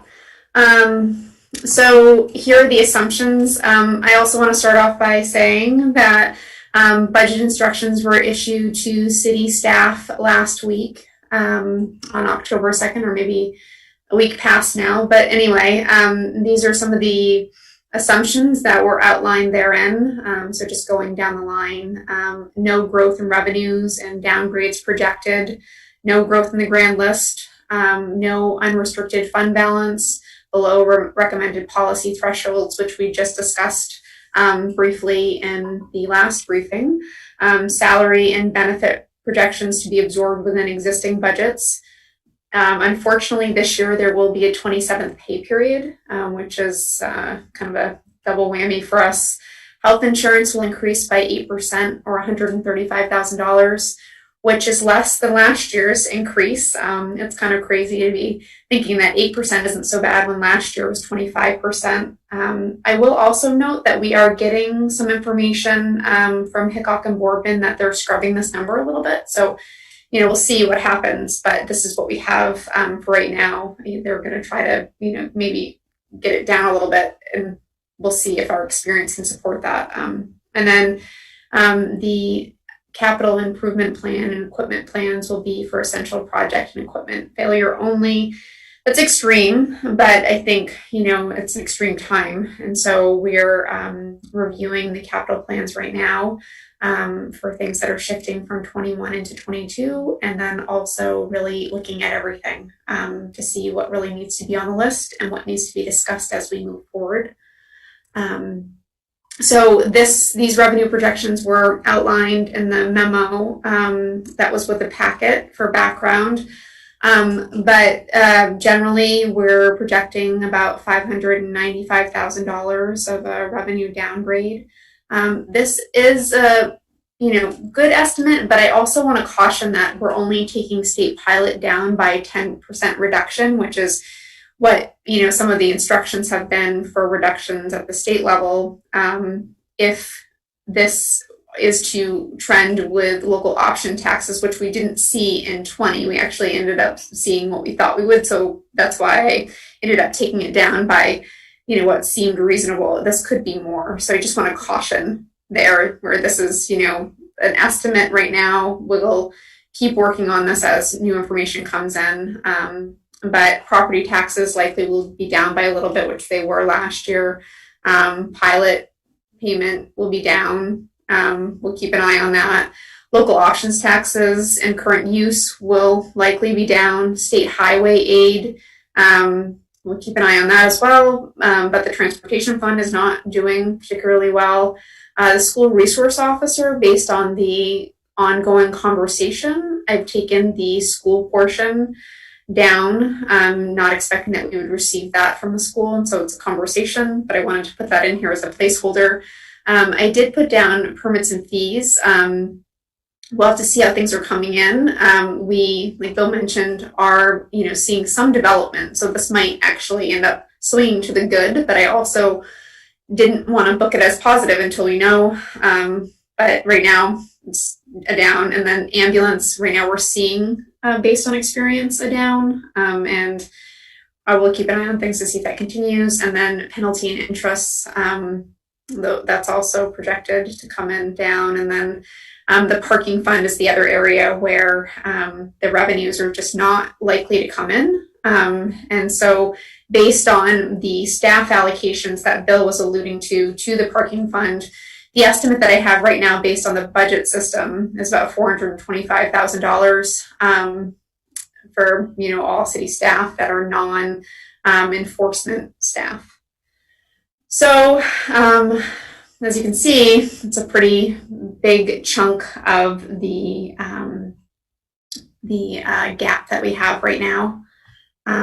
And so moving on to the expense projections, we're building the budget right now with a capital improvement plan that tracks to what we have planned for FY22 in terms of the conditions or criteria or caps for what we might spend on certain items. That being said, we're using this as a baseline, and then also let you know what we keep in or take out. So then you have a full estimate of what it would look like if we could fully fund it, and then what it means if we end up having to pull things out to support the gap. For personnel, we've got some details here on some of the general expenses related to personnel costs. If we were to increase the budget by just personnel, it'd be about 4.8 cents or about 4.5%, which is what we did this past year. And then we've got a little bit of information here on our health insurance. And then I want to take a little bit of time on the operating items here. In the gap table that I provided, there's a little bit more detail. But some of the things that I want to highlight is we do have the reappraisal coming up, and that's something that we have to do. And so part of that will be in 22, part will be in 23. At $130,000 total, $260,000. And then the elevator in City Hall is not ADA compliant and needs to be refurbished. And so that's about $100,000 cost. So I tried to list the things that are things that we really should do. And then there are items that also need to be put on the table for discussion, such as Confluence Park, $20,000. We need to likely find that. The parking meter upgrades is something that would likely be supported by the parking fund, but right now we do not have the means to support an upgrade. So we'll be working on that. There's $134,000 for the TKS property that we would need to find funding for. And then other items that have been sort of in the mix, the LED streetlights, the Berry Street intersection, and then the recreation center renovation project. So there may be other things that come up over the course of budget development, and I'll brief you on those as they come up. But those are some of the things that are kind of out there right now. So then here's the gap sheet. And so in the total column, you can see that there's about $2.6 million in items that we need to cover. And then when you look at the general fund side of things, it's about 1.6, almost 1.7, or an 11% increase in GF over FY21. And then you can see that it's about a 20% increase on the tax rate. I'm going to leave the slide right here. The next slide is key budget dates that we can kind of talk about. And then I also wanted to kind of get some guidance from you on how you wanted the capital improvement committee to run, because we'll need to sort of make some moves on that soon so that we can get things rolling. We are on target to have plans in place for review for the schedule, but I also want to get a sense of composition and what kinds of details you'd really like us to get into and bring you. So with that, that's what I have for the FY22 background for now. And if you got questions, please let me know. Lauren and then Connor, go ahead. This is not, the biggest line item, but I know at one point we had talked about the idea of seeing, I think we have to build it into the budget, but the reappraisal process, if there was a way to see if we could either get relief from the legislature. It sounded like they had changed the threshold not that long ago that we hit. And so I still think it's worth looking into that. I mean, of all years to have to do that, this is just such a hard time to find an extra $130,000 to start that. If we could either ask for a delay or a temporary shift back to the old threshold, so we wouldn't have to commit to that. I'm imagining the next 2 years are going to be challenging budget years. So I would just throw that back out there as one idea. Yeah, thank you. Thank you. Connor. You looked at retirement incentives at all? It's we've talked about it generally, but not in detail. And it all depends, on what the pool of city employees is right now. So we'd have to get into the details to really fully vet that. But Bill, I could use your assistance on answering that more fully. Yeah. So the good part about being in the VMERS retirement plan is, we're in all the other municipalities around the state, and it's managed by the state treasurer. So, it's a stable plan. The bad news is it's not particularly flexible in terms of offering early buyouts and those kinds of things. You can't tailor it to your own community. It really would have to be something that was done by the system. So the city would have to look at things like either giving someone a bonus, which might help their final payout, or offer to pay health insurance for a period of time, those kinds of things. So, we haven't really put anything out specifically. Each year at budget time, we take a look and see who may or may not be retiring and what their circumstances are, and have a conversation with them about what, we have good employees, but we've had a lot of people retire in the last few years too. I don't know that we have that many people right on the threshold of, I know we were doing a scan for that in anticipation of this to see if there were any anticipated retirements, and I don't think we have that many, people close. So unless you want to get rid of me, which is fine. Other comments or questions? I think we will probably want, I'll have a few more comments about this, but it is just about 8:30. And so I'm wondering if now would be a good time to take a break. Also, if members of the public have things to say about this, we want to hear from you all as well. But I think we'll still go ahead and take a break, and then we'll continue to talk about this. Unless there's any burning comments or questions from council. Okay. All right. So it is just about 8:30 right now. Let's take is 5 minutes okay? Or would you prefer 10?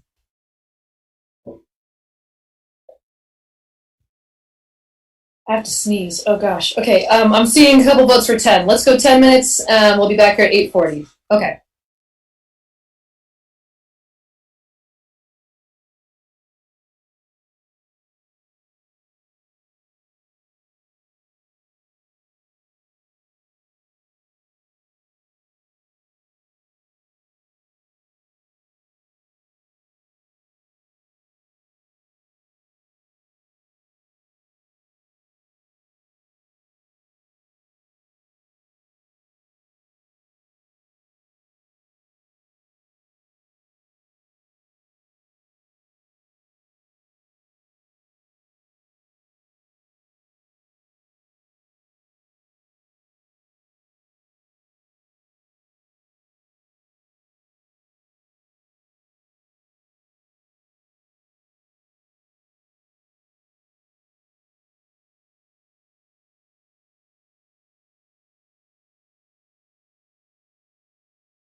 So, in light of that, Kelly, is there anything further you wanted to add about framing thinking for FY22? No. I think that really kind of covers it. Okay. Thank you. Yeah, no problem. Bill, anything you want to add? Okay.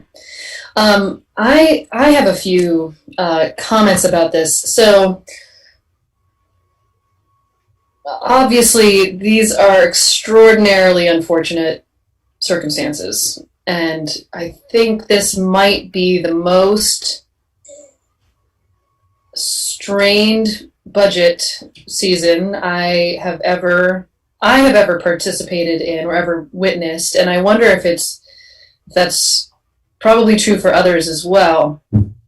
So I'm usually, well, I don't want to get too far ahead of myself in making assumptions about where we're going with this. And so in order to not get ahead of myself, I'm just going to put out there that I've already drafted this year's budget survey, which will go to all the city councilors and ask some policy level guideline kind of questions about how you are thinking about this budget. I think in the past we have had questions on the budget survey that said, you know, if there was anything you were up for cutting, what would it be? And in the past we've gotten away with being able to say nothing. I think we are doing a great job with everything and we shouldn't cut anything. And I think, you know, we said that last time, and well, maybe not last time, but I think regardless of whatever we said last time, we had to cut more things because the revenue was so short. And so I think coming into this budget season, we have to take those kinds of questions about what we're going to let go of pretty seriously. So in light of that, we could take a little bit of time right now to say, you know, if folks have big picture general thoughts they'd like to share about how they're thinking about this budget, you know, you're welcome to share them now, but we'll have more time at future meetings to get into details and specifics. So, but if folks have things they would like to share at this point, in terms of the big picture, now would be the time. And then I think we'd also like to hear from the public as well. And just bear in mind that we're at the beginning of this conversation, and it'll continue for meetings until January, basically. So starting with the council, any big picture thoughts you'd like to share? If not, that's okay. Lauren, go ahead. I mean, one challenge, and I don't know if Kelly or Bill has any sense. I mean, I guess one way I'm thinking about it is, you know, if we anticipate, you know, we're kind of in the worst of it, in a year from now, it's going to be not great, but better, but we're going to be able to have, you know, fully open restaurants again and things like that. You know, but we're still going to have lost businesses and people are still going to be hurting. I'm just wondering if there's like, you know, some assessment or sense you have right now of, you know, we'll bounce back, but it will only be a little bit. So it would change my long-term thinking of, you know, are we able to, you know, like we talked about earlier, you know, punt on some things and try to, you know, slowly make up for that gap in the coming years? Or are there entire programs that it's like for the next 5 to 10 years, we don't know if we could even go there. And so I don't know how much sense you have from either previous economic downturns that are more typical to learn from, or I don't know, I'm just like how, for me, I would rather do like the stuff that is not like cutting core services that are going to be harder to build back later versus things that we could kind of push off but don't undermine the integrity of the city government or staffing. So I don't know if I'm making any sense, but I'm just kind of wrestling with that. Like, is there a sense, or do we think we'll have by December, from our state economists and others, like any better sense of how long and deep the pain is, to be able to kind of weigh those different approaches? Well, so I'd say that's the central question in this budget, right there. You hit it right on the head, Lauren.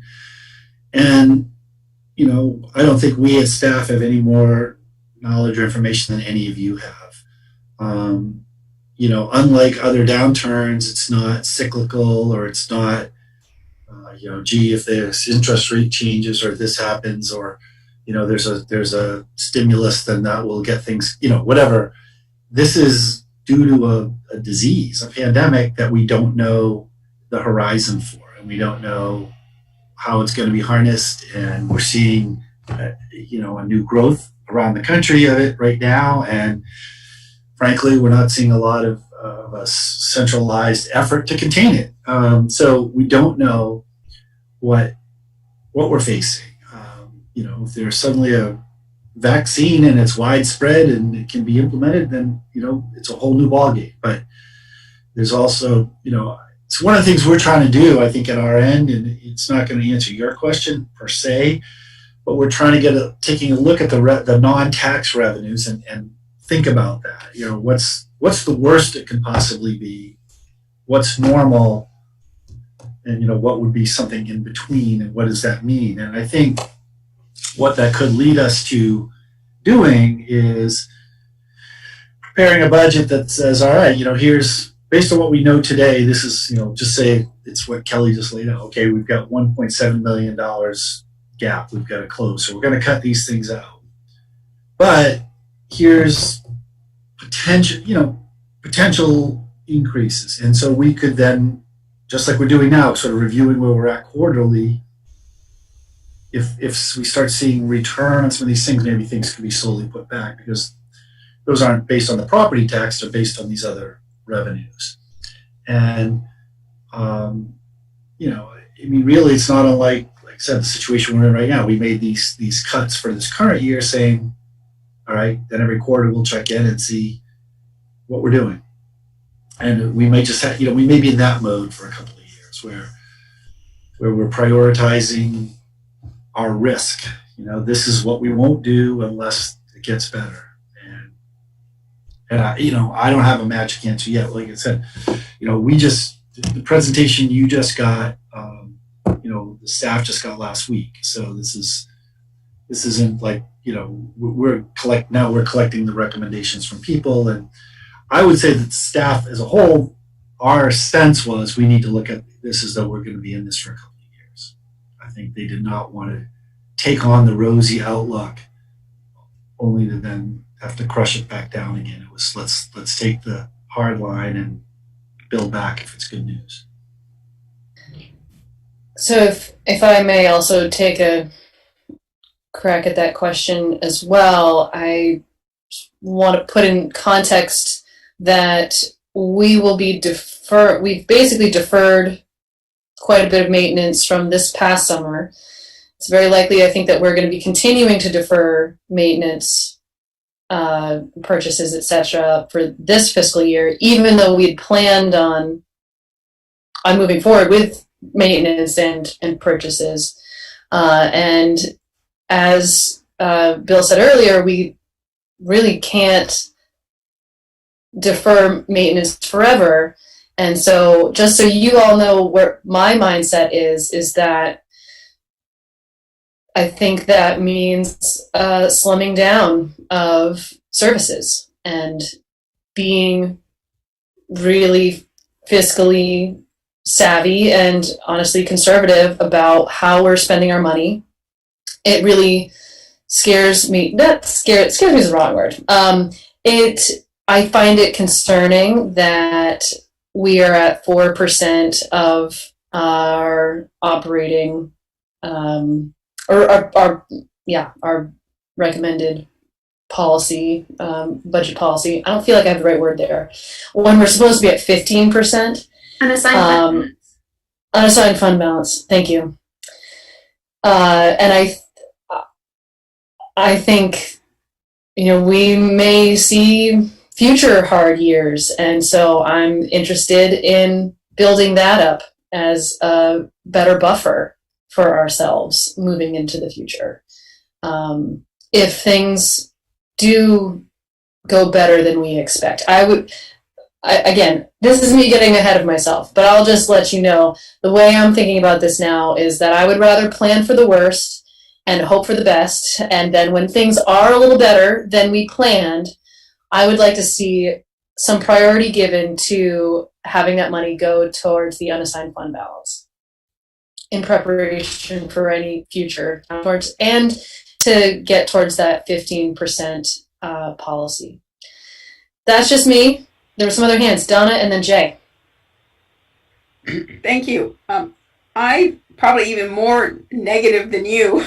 And that I feel like we're heading into some real national crisis. And as much as Vermont has insulated ourselves, November, December, and January, whoever wins the election is going to be really, really hard on the economy. The virus is already showing itself here in Vermont, and we have had good behavior. And the indoorness is only going to increase it. So I would say we have to look at last year and double the problems and really, really go on a strictly thin diet for the next year. And that means just any cash you can have, keep it. Don't spend it. So that's where I'm coming from. Thank you. Jay. Yeah, no, I'm in absolute agreement with Donna and Ann on our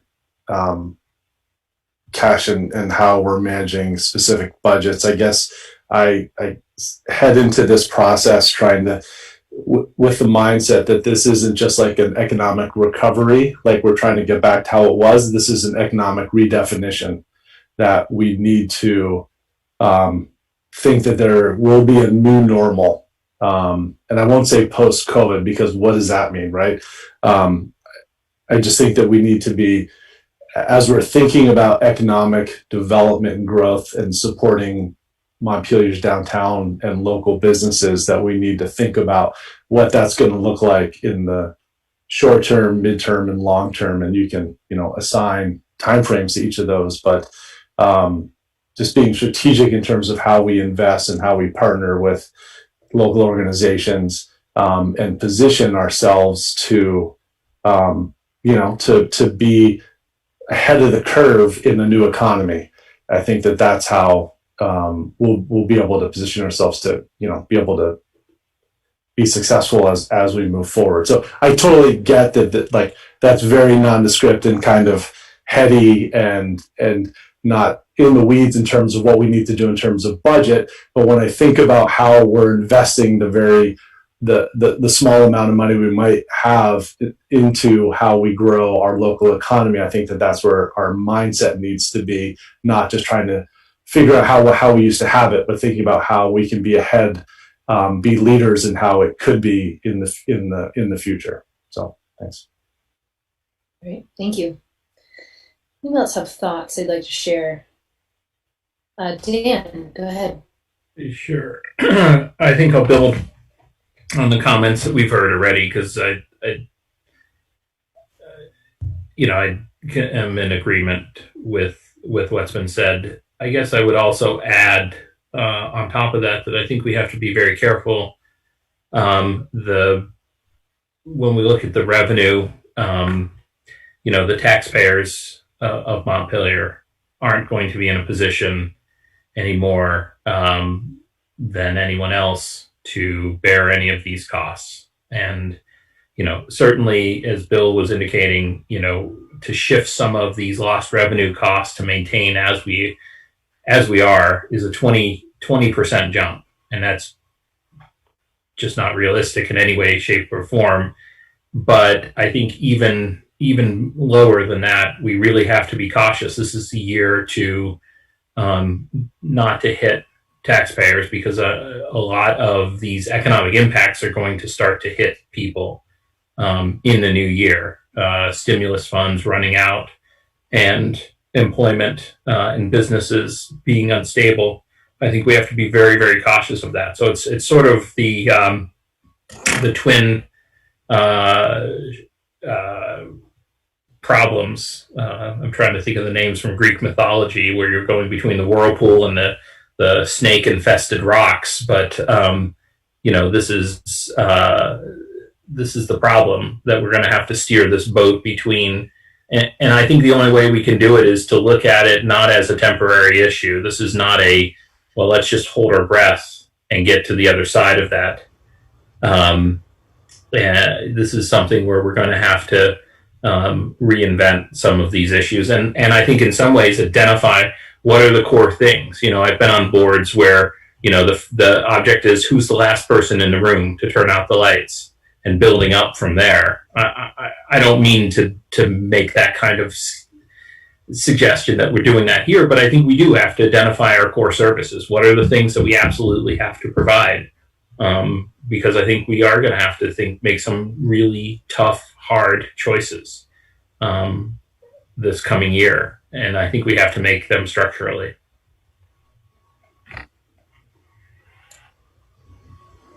Yeah. Never thought I'd find myself in this kind of having to make these kinds of decisions, but here we are. Other thoughts from council? Oh, okay, Jack, go ahead. This is very tough. For many years, I've always recognized and really appreciated that the people of Montpelier really appreciate and value the services they get from the city. And people have always been willing to pay what it takes to maintain those services, and the taxes that people pay to pay those services are also an investment literally an investment in people's homes, because part of the reason that we have the value of property tax of properties that we do is because of the value of services that we get from the city, and the way Montpelier is such an attractive place to live. And so, but people are not taxing themselves an extra 20 cents to maintain what we have now. We also don't want to be in a position of saving or having the city be so significantly, and the city services be so significantly degraded that what we're left with is not the recognizable and valued set of city. And so it's we all serve on these committees, and we're talking about all these great plans we have. We talked about the downtown master plan. We talked about the downtown scoping study, the transportation plan. Everything involves what can we do to make the city and the downtown better for everyone who lives here and everyone who uses the city. And so we'll have to think about how to do that with very constrained finances. Yeah. Lauren, was that a hand? Go ahead. Yeah, I mean, just one consideration, so by the time that we're doing this budget, we will have seen the election, which, depending on how that goes, could make it either much less or more likely that there would actually be some dollars flowing to state and maybe city governments, hopefully. Just thinking about, depending on how that goes, if there does seem like there's some likelihood, and obviously it's really hard to plan, but if we're doing that kind of waterfall approach where if money came, I guess thinking about the types of dollars that would be most likely to come in. And so if we're doing our budgeting, just adding that kind of nuance to how we might shape a kind of, wish list if dollars came in based on the kind of constraints that might be tied to that money. Not to be the Pollyanna-ish one here, not actually feeling very Pollyanna-ish about the world right now, but hopefully we're in that position where we have that opportunity, or at least should be planning for if the logjam does break, that if we get dollars, that we're set up as well as possible to take advantage of it, because we've got the right kinds of projects and stuff ready to go. Cool. Any comments from the public? Yes, Steve Whitaker here. Go ahead, Stephen.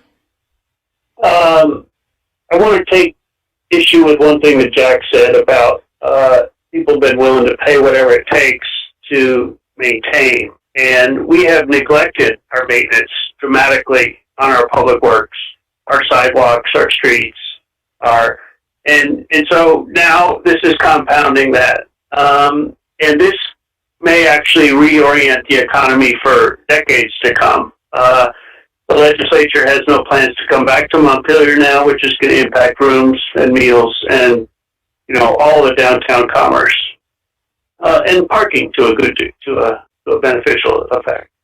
But my point is we should really reassess our priorities. We should do some serious thrift, necessary cuts. When we talk about essential services, I'm going to raise now and later in the agenda the issue of public bathrooms. You're taking 25% on Kelly's presentation from the homeless task force. I would take the rest of it because they have not done what you charged them to do for an entire year, and use that to pay someone to staff the transit center in the off hours and keep those bathrooms open. We're going to have a displacement of people. The more people with better means come from out of state to buy up housing and rent apartments because it's safer here, you're displacing local people. So we're going to have an increased, evictions are going up, we're going to have an increased crunch of services. So we really need to rethink and reorient what our real goals are, not just our professed goals of compassion and progressive and egalitarian, but we need to get real serious about identifying our core goals and core values and put safety nets in place. We need to cut some of the fat out of our budget. And I'll have more to say about it later, but I think that's kind of intro to where my thinking is going on this. This is very serious, and it's not something that we should, even if we do get $1 million or $5 million in federal relief grants, that's still not going to solve the problem that we've created, or that we ourselves and nature, COVID, has created for us. So that's my sobering wake-up call. Thank you, Stephen. Any other members of the public want to comment on this? And Cameron, are you seeing anyone? No, ma'am. Okay. Okay. So I think for now we'll leave it there. Council, look for the budget survey that's going to come out probably within, I'll probably send it out tomorrow. And yeah, if you could fill that out ideally within the week, within a week. So if it comes out tomorrow, ideally by next Thursday or so would be wonderful. And with that, we're going to move on from now. Again, I know that's kind of a hard transition again, but there we are. Okay, so I just want to recognize that it is 9 o'clock and we have about 7 items on the agenda still, some of which I think we really do need to get to.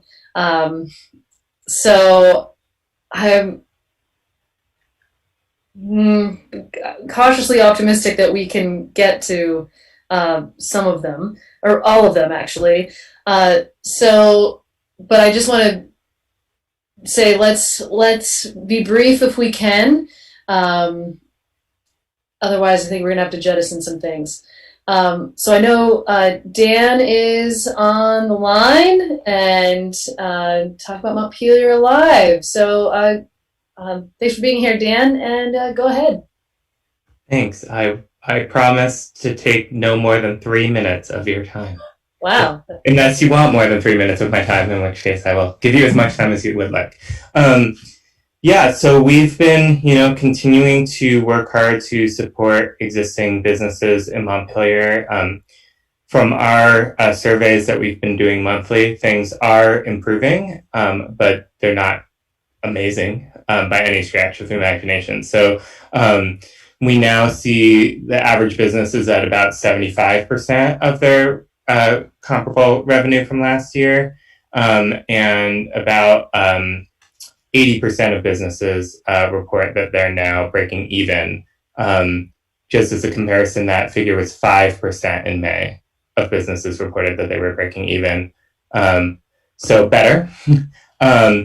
In many cases, the staffing levels are down more significantly than the revenue as businesses try and cut costs and get to that break-even point. So I'm most worried, as I think you've heard about, with food and beverage and hospitality type businesses coming into the winter with the lack of outdoor dining. I think the capacity restrictions are going to be much more impactful on them than on the retail stores.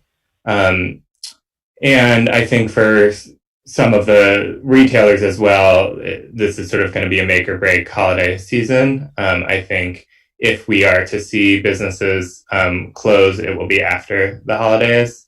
Try and get through the good period, hopefully. But tourism is down. So many employees are not working downtown right now.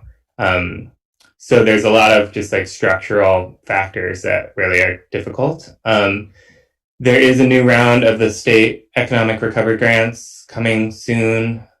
More businesses will be eligible for that. And then there are some businesses who hit the maximum amount. So you could get up to $150,000 in the last set. And that they will allow people to reapply for another $150,000 if you'd have to have revenues that were high enough to support that. So it's 10% of 2019 revenues is the maximum grant amount. We have helped Montpelier businesses get approximately $1.9 million in the Vermont Economic Recovery Grants to date. So I'm proud of that. Personally worked with many businesses, spent some time sitting on the computer helping people fill out applications if that's what it took. Jean Kistner continues to work as our recovery navigator. She's contracted through March of 2021. She has personally provided assistance to 105 businesses. And then, we've been doing weekly business meetings, a lot of workshops, all sorts of different ways to help people, twice weekly newsletters with, information about grant opportunities and guidelines and other things. In terms of our role, I think the next steps are looking towards recruiting some new businesses to our downtown to fill vacancies that, we've started to see and will unfortunately only see more. And, we continue to do things like promotional campaigns and events and things to get people downtown, including Montpelier Madness this weekend, which I would be remiss if I didn't mention. So we see our role as sort of this more short and medium and micro level, and then the MDC's role as the sort of macro strategic planning kind of level, and look forward to working with them more. In terms of the DID budget, which is something that I'm actually here to talk about because you have to approve it. So transitioning from thinking about 22 to this is the DID budget for the year that's already started. We're just late in grand tradition. I think it's every year we tend to come in October to talk to you about a budget that started in July. But making strategic investments in marketing our downtown so that when tourism recovers, we'll be ready for it, including revamping our website and creating a new version of our tourism brochure that's been very popular, but will now be out of date. It's now a year and a half old at this point. And continuing, some of the proven strategies that we've used, like event grants and, keeping our downtown beautiful and welcoming for people. So I'll stop there. Great. Questions or comments for Dan? Go ahead, Donna. Dan, when you mentioned you're late, this is FY21. I went and looked at our list, and I saw the development core was listed as something we wanted to at least keep like 25% of the original amount. But I don't see Montpelier Live listed. Are you at all in our FY21 budget? Yes. Yeah. And what's the amount? Well, there's a few different line items all within community enhancements. So there's the 32,600 that's sort of the direct unrestricted support. There's some 2,000 for holiday decorations, 3,000 for fall/winter event. And then the one piece that was cut was $4,500 for July 3rd, which obviously didn't take place this year, although we typically use those funds to support that event, but also our organization throughout the year. So that was the one cut we had, which was about, I guess, 10% of the city appropriation. The DID budget is a separate, balloted line item that goes towards downtown marketing and promotion, and that's the sort of specific budget that's in your packet. Right, but the budget in the packet, both for FY20 and FY21, I don't see any identifiable amount from the city. I see pilot and I see DID as income, but I see nothing from the city direct. Those are the two pieces. So this is just looking at the sort of DID budget specifically, because that's what we have to present for approval by council. So the two pieces that go into it are the DID tax, so that's about 41,000, and then the pilot for the properties that are in that DID district. So the state properties that would otherwise be taxed with the special tax assessment, so combined that's about just over $60,000. So the money from the city that goes to Montpelier Live is separate from that. I guess it'd be helpful for me if we got them both at the same time when we're doing our budget. That's all, just for future reference. Okay, just my own confusion, sorry. Well, the overall Montpelier Live budget is not our overall budget is not subject to council approval. I mean, it's publicly available as a nonprofit, but no, I understand, but we ultimately do give you these funds. They're not automatic, so I would presume we'll see some budget related to those funds. The budget related to the funds is what is presented to you. Related to the DID funds is what's presented to you, and the remaining money goes towards, so the 42,600, what it adds up to, the other city funds. The 32,600 basically pays my salary, and then the other money goes towards those specific things that they're listed for in community enhancement. So if we had gotten the 4,500, it would go towards July 3rd. The 3,000 for fall/winter event is going towards Montpelier Madness, and the 2,000 for holiday decorations is going to holiday decoration. Yeah, I guess before your time, we used to get this other kind of budget and what activities were outside of this. So sorry, my mind just regressed to wanting to look at that in conjunction with this to see a bigger holistic picture. But thank you for explaining that. Great. Other questions for Dan? Jack, go ahead. So we need a motion to approve the 2021 DID budget. Yeah. I move that. Second. Okay, we have a motion and a second. Further discussion? Any comments from the public? Okay. All right. So, all in favor, please say aye. Aye. And opposed.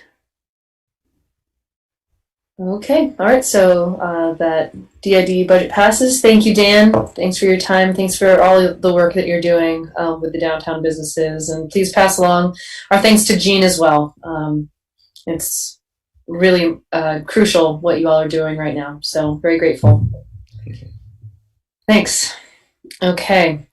All right, so the next item is discussion of public bathrooms, and so I think we should take that up next. Montpelier Development Corporation up on too. Who are the item after to do an update if we wanted to just do those? Yeah, I actually kind of wonder if it makes sense to do those back to back because they're related. Bill, I couldn't hear what you said. Would you repeat yourself, please? You said there were some folks on the line from Montpelier Development Corporation. And so I think that does make sense. So to that, I see, Catherine, you just turned your video on, and Sarah, great. So I will turn, and Bill as well. So I will turn things over to you all to give us an update from the MDC.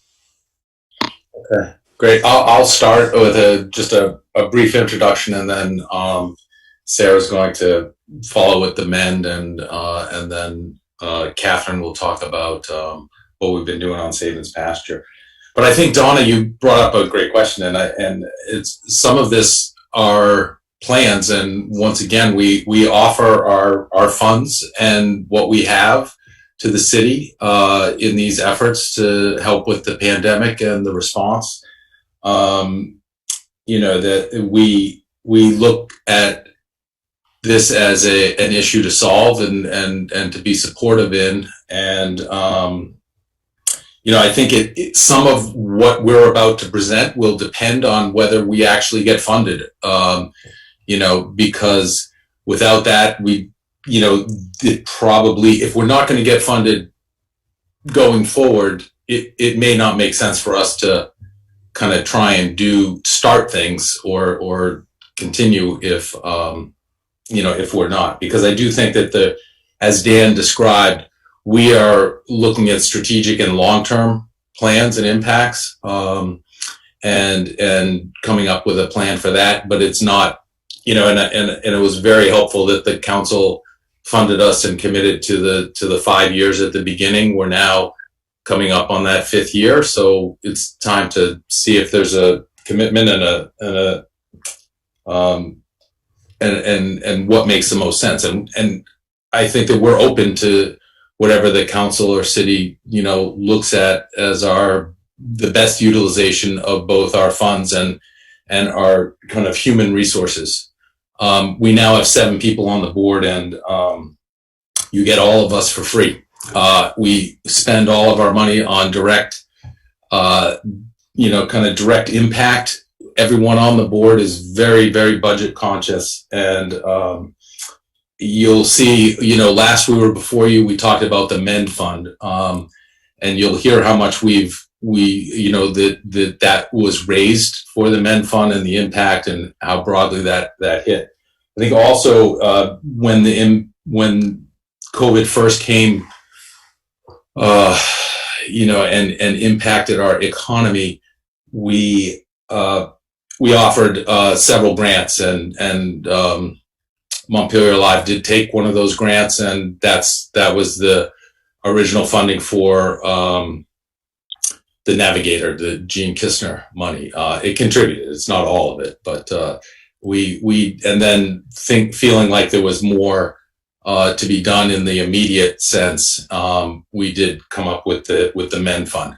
So I think with that, Sarah will talk about MEND, and then there's ongoing work kind of in that longer term, kind of continuing to plan for the future and growth right through this whole pandemic.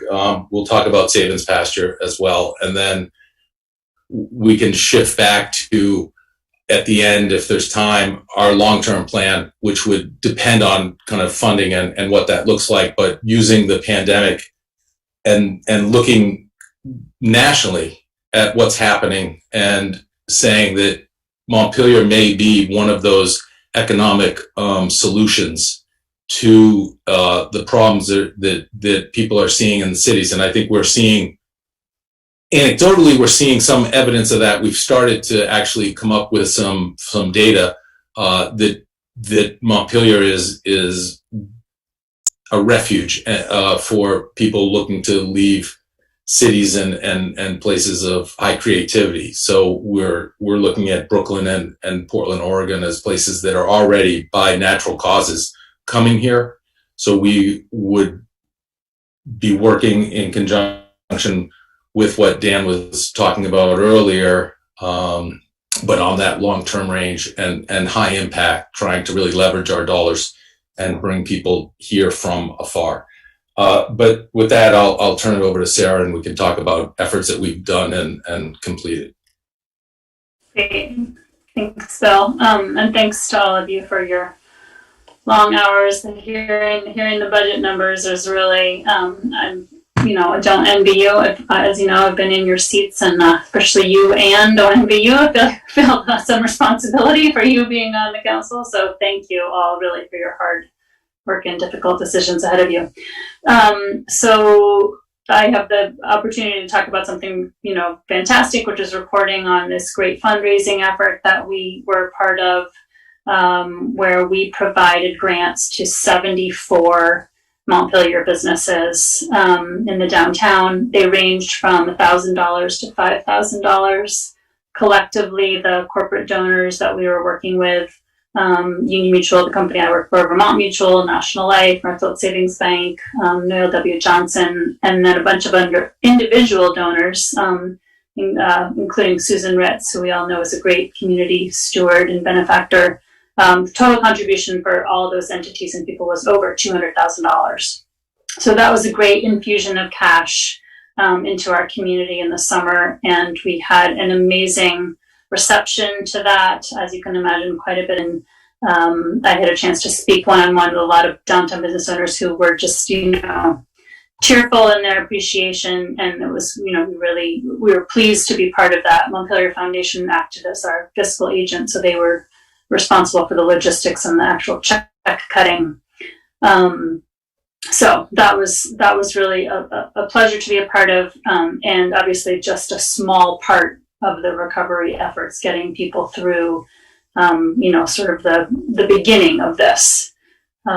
So we are in conversations with Montpelier Alive about some next steps about COVID recovery. We have more meetings scheduled with them about working with them, on new business attraction. But again, as Bill said, that will sort of depend on what you want from us in the future. We would like to be certainly working with you and for you, and are very cognizant of the pressures that you're under financially. So would like to be able to be part of that solution in terms of what our local business community, who it is made up of and how it survives. But again, we'll defer to your difficult decisions. So I'll hand it over to Catherine Codius, who has been working for the MDC as a project manager. She was the administrative steward and superhero of the MEND Fund, and is working with us also as a project manager on a couple other projects, including Sabins Pasture. So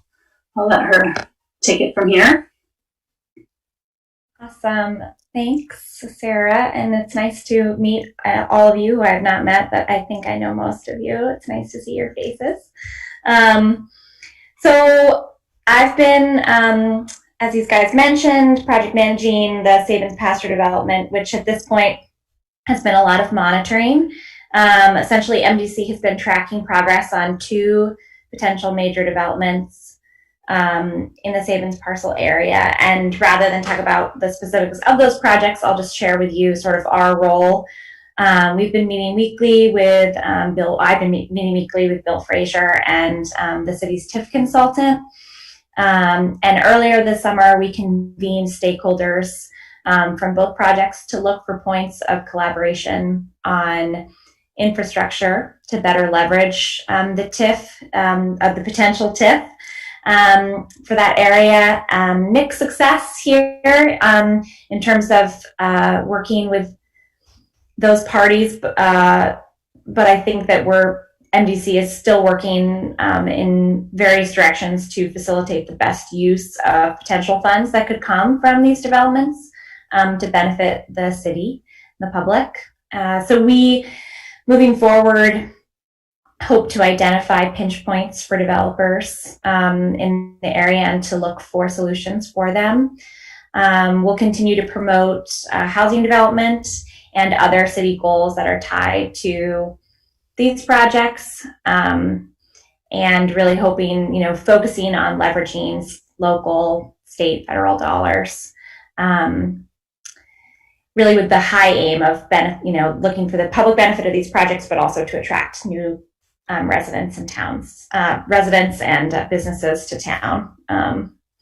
So that's kind of the really high level of what we've been doing, and I'm happy to answer more specifics. But I'm sure you guys probably know way more than you ever wanted to know about potential things that could potentially happen at Savings Faster. Great. Any questions for any of the MDC folks?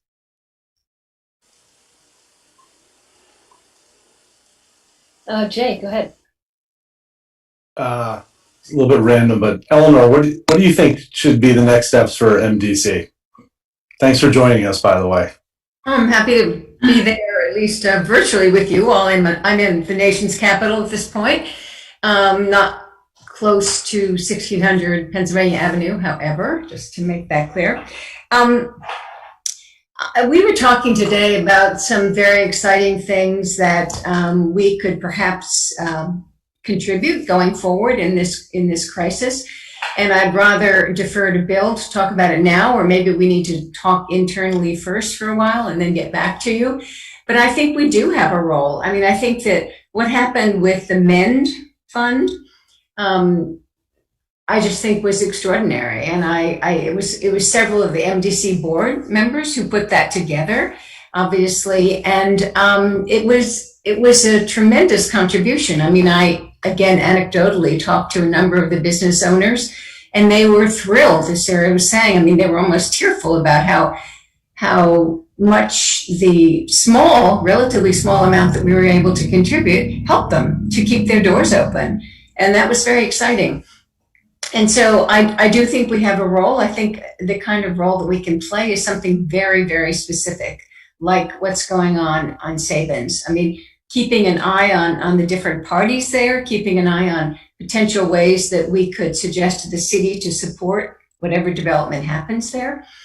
And also working to attract businesses that perhaps are going to be leaving the cities. And, I'm a city person. I love being in big cities, New York and Washington, et cetera. But I do think that clearly in the residential realm, we've seen that people want to come to Vermont. The residential market, from what I know, is absolutely booming, unlike other parts of the world.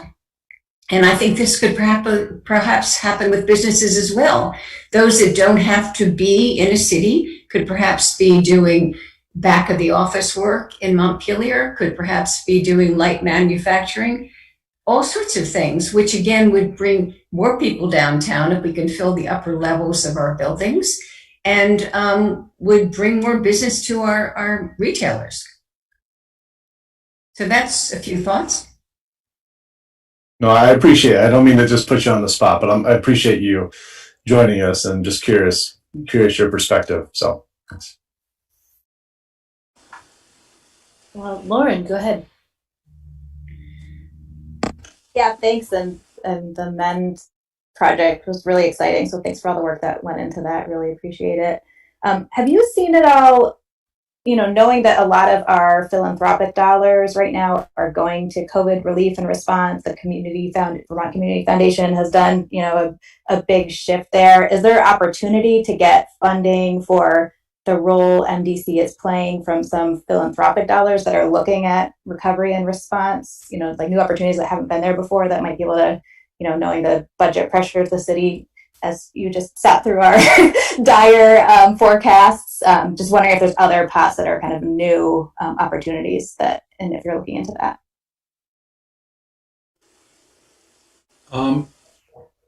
I think the short answer is no.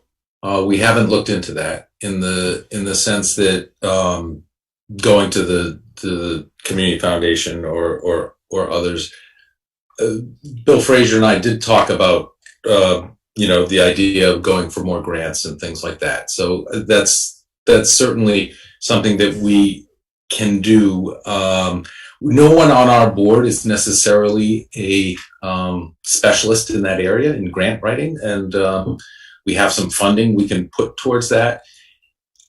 I think that there is, just in that one instance though, if you look at the amount of money that was given to MDC this year, it was $75,000.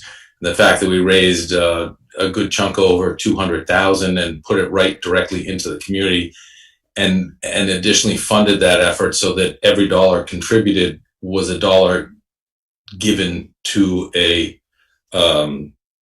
business. We funded all the administrative costs and all the production and all of that out of our savings. And we still have some savings to keep working and moving things forward. So I think that our goal, and as a group, we're best put at taking the dollars that we have and leveraging them towards these efforts and making direct deposits into the community, as opposed to really becoming a administrative heavy organization where we have a development person and a grant writer and all of those things. That isn't really the direction we chose to go. We went with a lean and direct structure where we just hire per job, as a project manager base, and it's been very effective, and we've been able to conserve our funds and really leverage that. I do hear what you're saying, and we're not saying no to that. I think we'll look for funding, but I think that there are many towns and organizations looking for that funding similarly. So my guess is that a group that isn't well practiced in that isn't going to be super successful. We don't have a history of grant writing or grant administration. So, but just to add to that, though, Bill, is that we did early in the summer actually retain a lobbying firm to spend some time and energy lobbying the legislature to try to funnel recovery funds to Montpelier specifically, and then other designated downtowns as well. So we have made some significant efforts to do that. There was, there's always a lot of legislative process, of course, but we did try to spend some resource to do what we can to get funds towards this community. That's true. That's a good point. I didn't look at that as in the same category, but that's right. We spent quite a bit, and we didn't just look at Montpelier. We actually funded an entire statewide effort to bring funding to designated downtowns. So those are the kinds of things we are doing, and we should have mentioned that. I think that there's a lot that everybody on this board is doing in addition to all their other work. And there isn't a person here that doesn't work as hard as they can for Montpelier when we have our board meetings and everything else. I mean, the enthusiasm is high and the belief is strong that we can continue to have high impact, if you wish.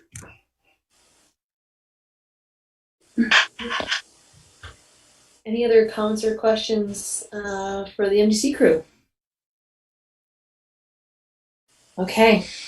Well, thank you again so much for all of the time that you have given, your energy and enthusiasm for Montpelier. Thanks for all your work with the Men Fund and just all the efforts that you have put forward on behalf of the businesses and residents of Montpelier. We're very grateful.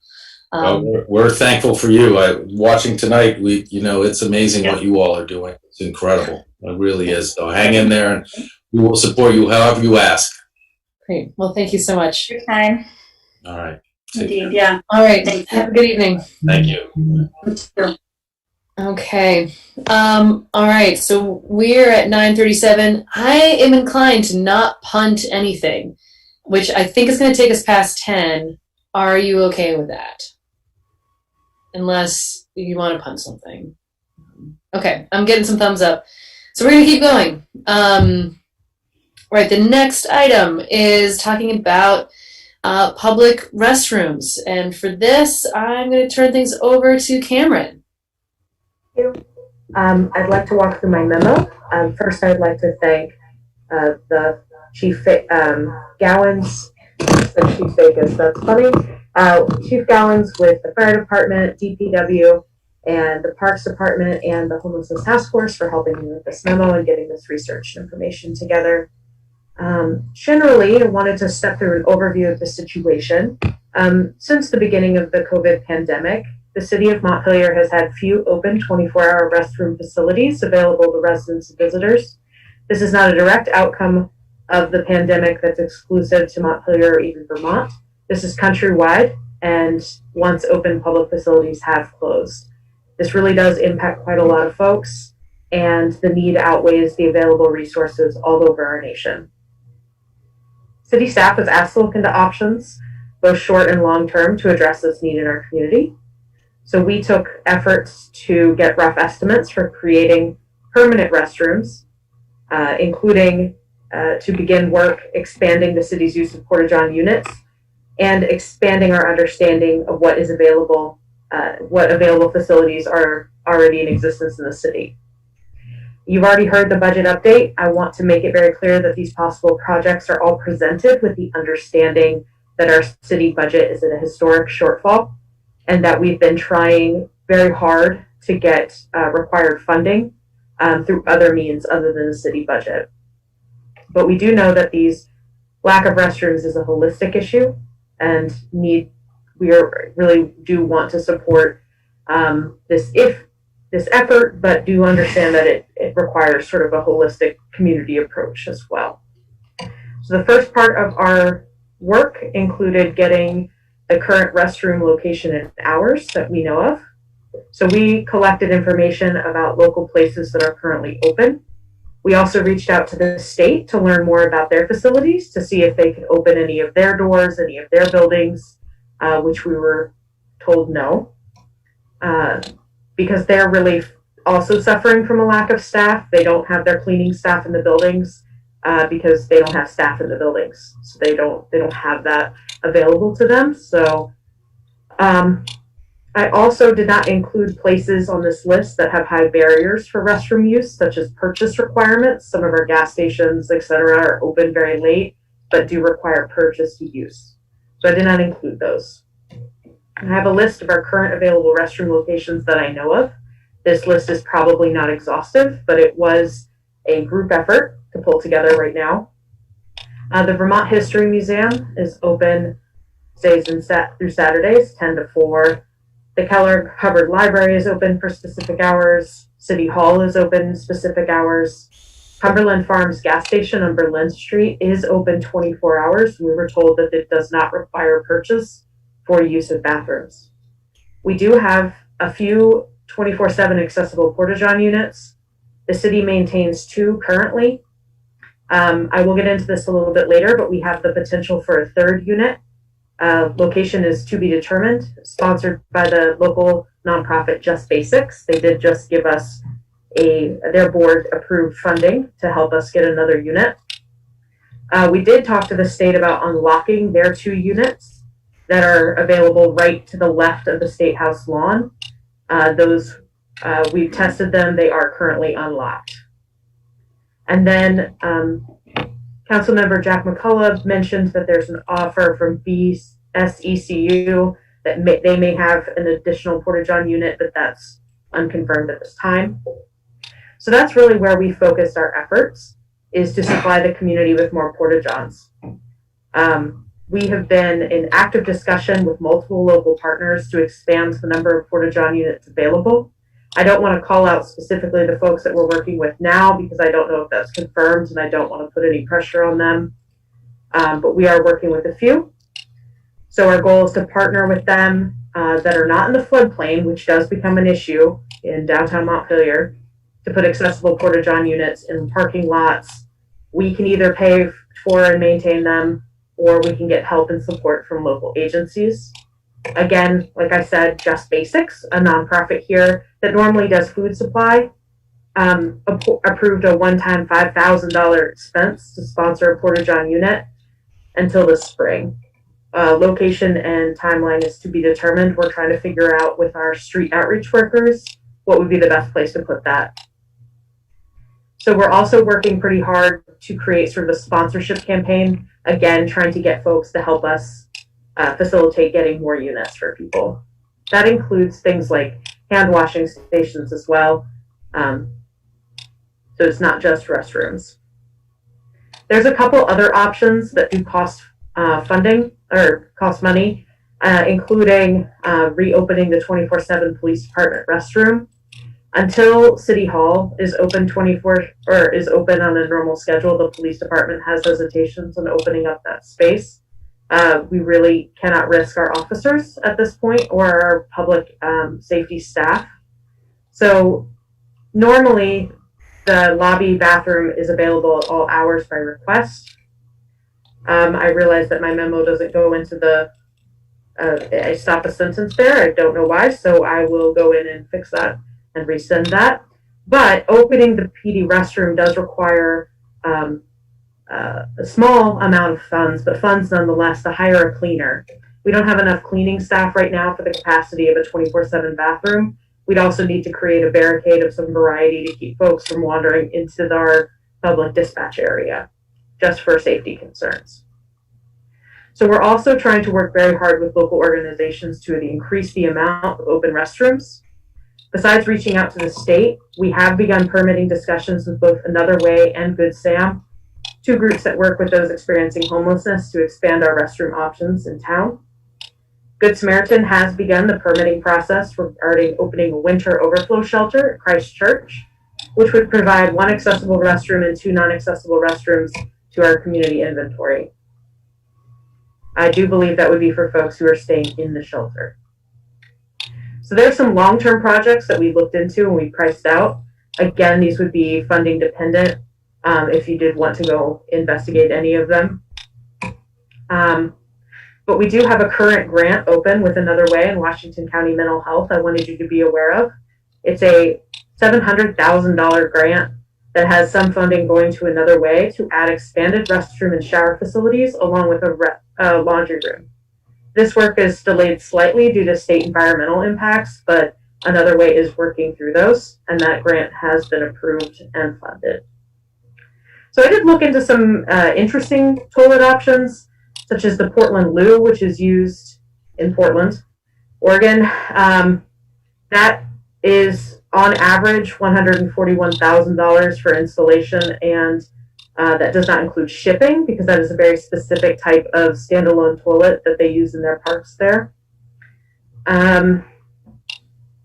We also looked at the renovation of the information kiosk at 60 State Street. We estimated that at about a $20,000 to $35,000 effort to install and connect to utilities. We also looked into the option of I'm not going to try to pronounce it, but it's a toilet type that incinerates waste, so it doesn't have to connect to utilities. But again, that would also need to be a renovation of that space, but that does cut the cost quite a lot. But those are very specific types of toilets that we don't have the expertise to maintain, so we do have to think about that as well. But we did look into those options. We also looked into upfitting City Hall. That was a cheaper option as well, along with the incinerator toilets.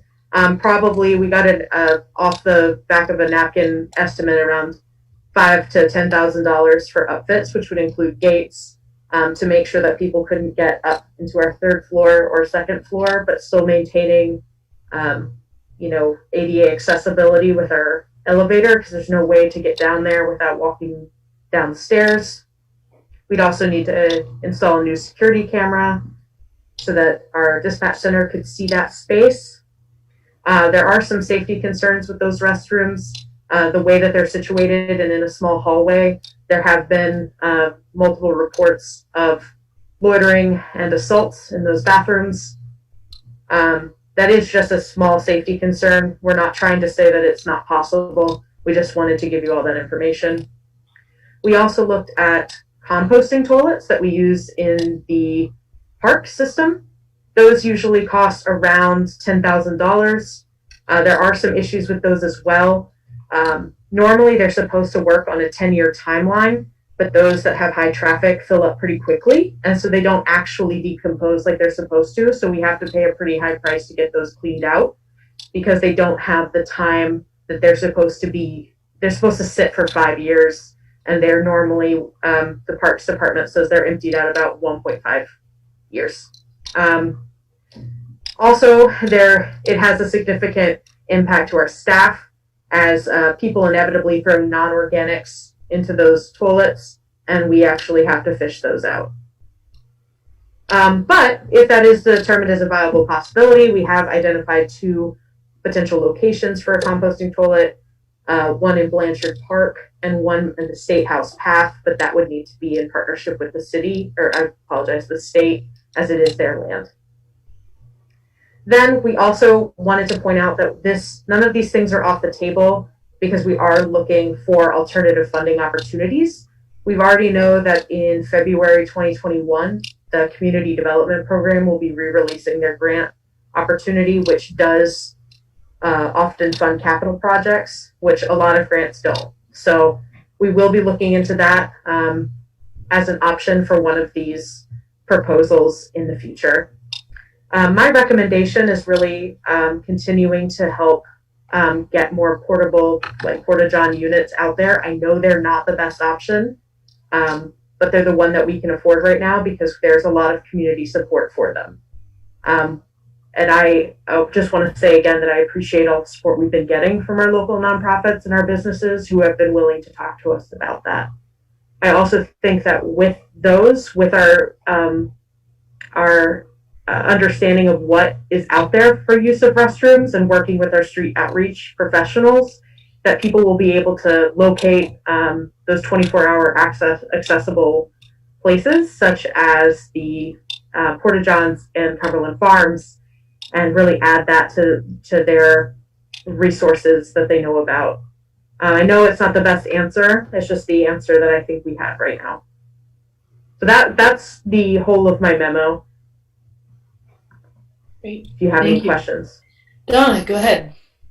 It's a wonderful report. It just is so expansive. I love it. Thank you.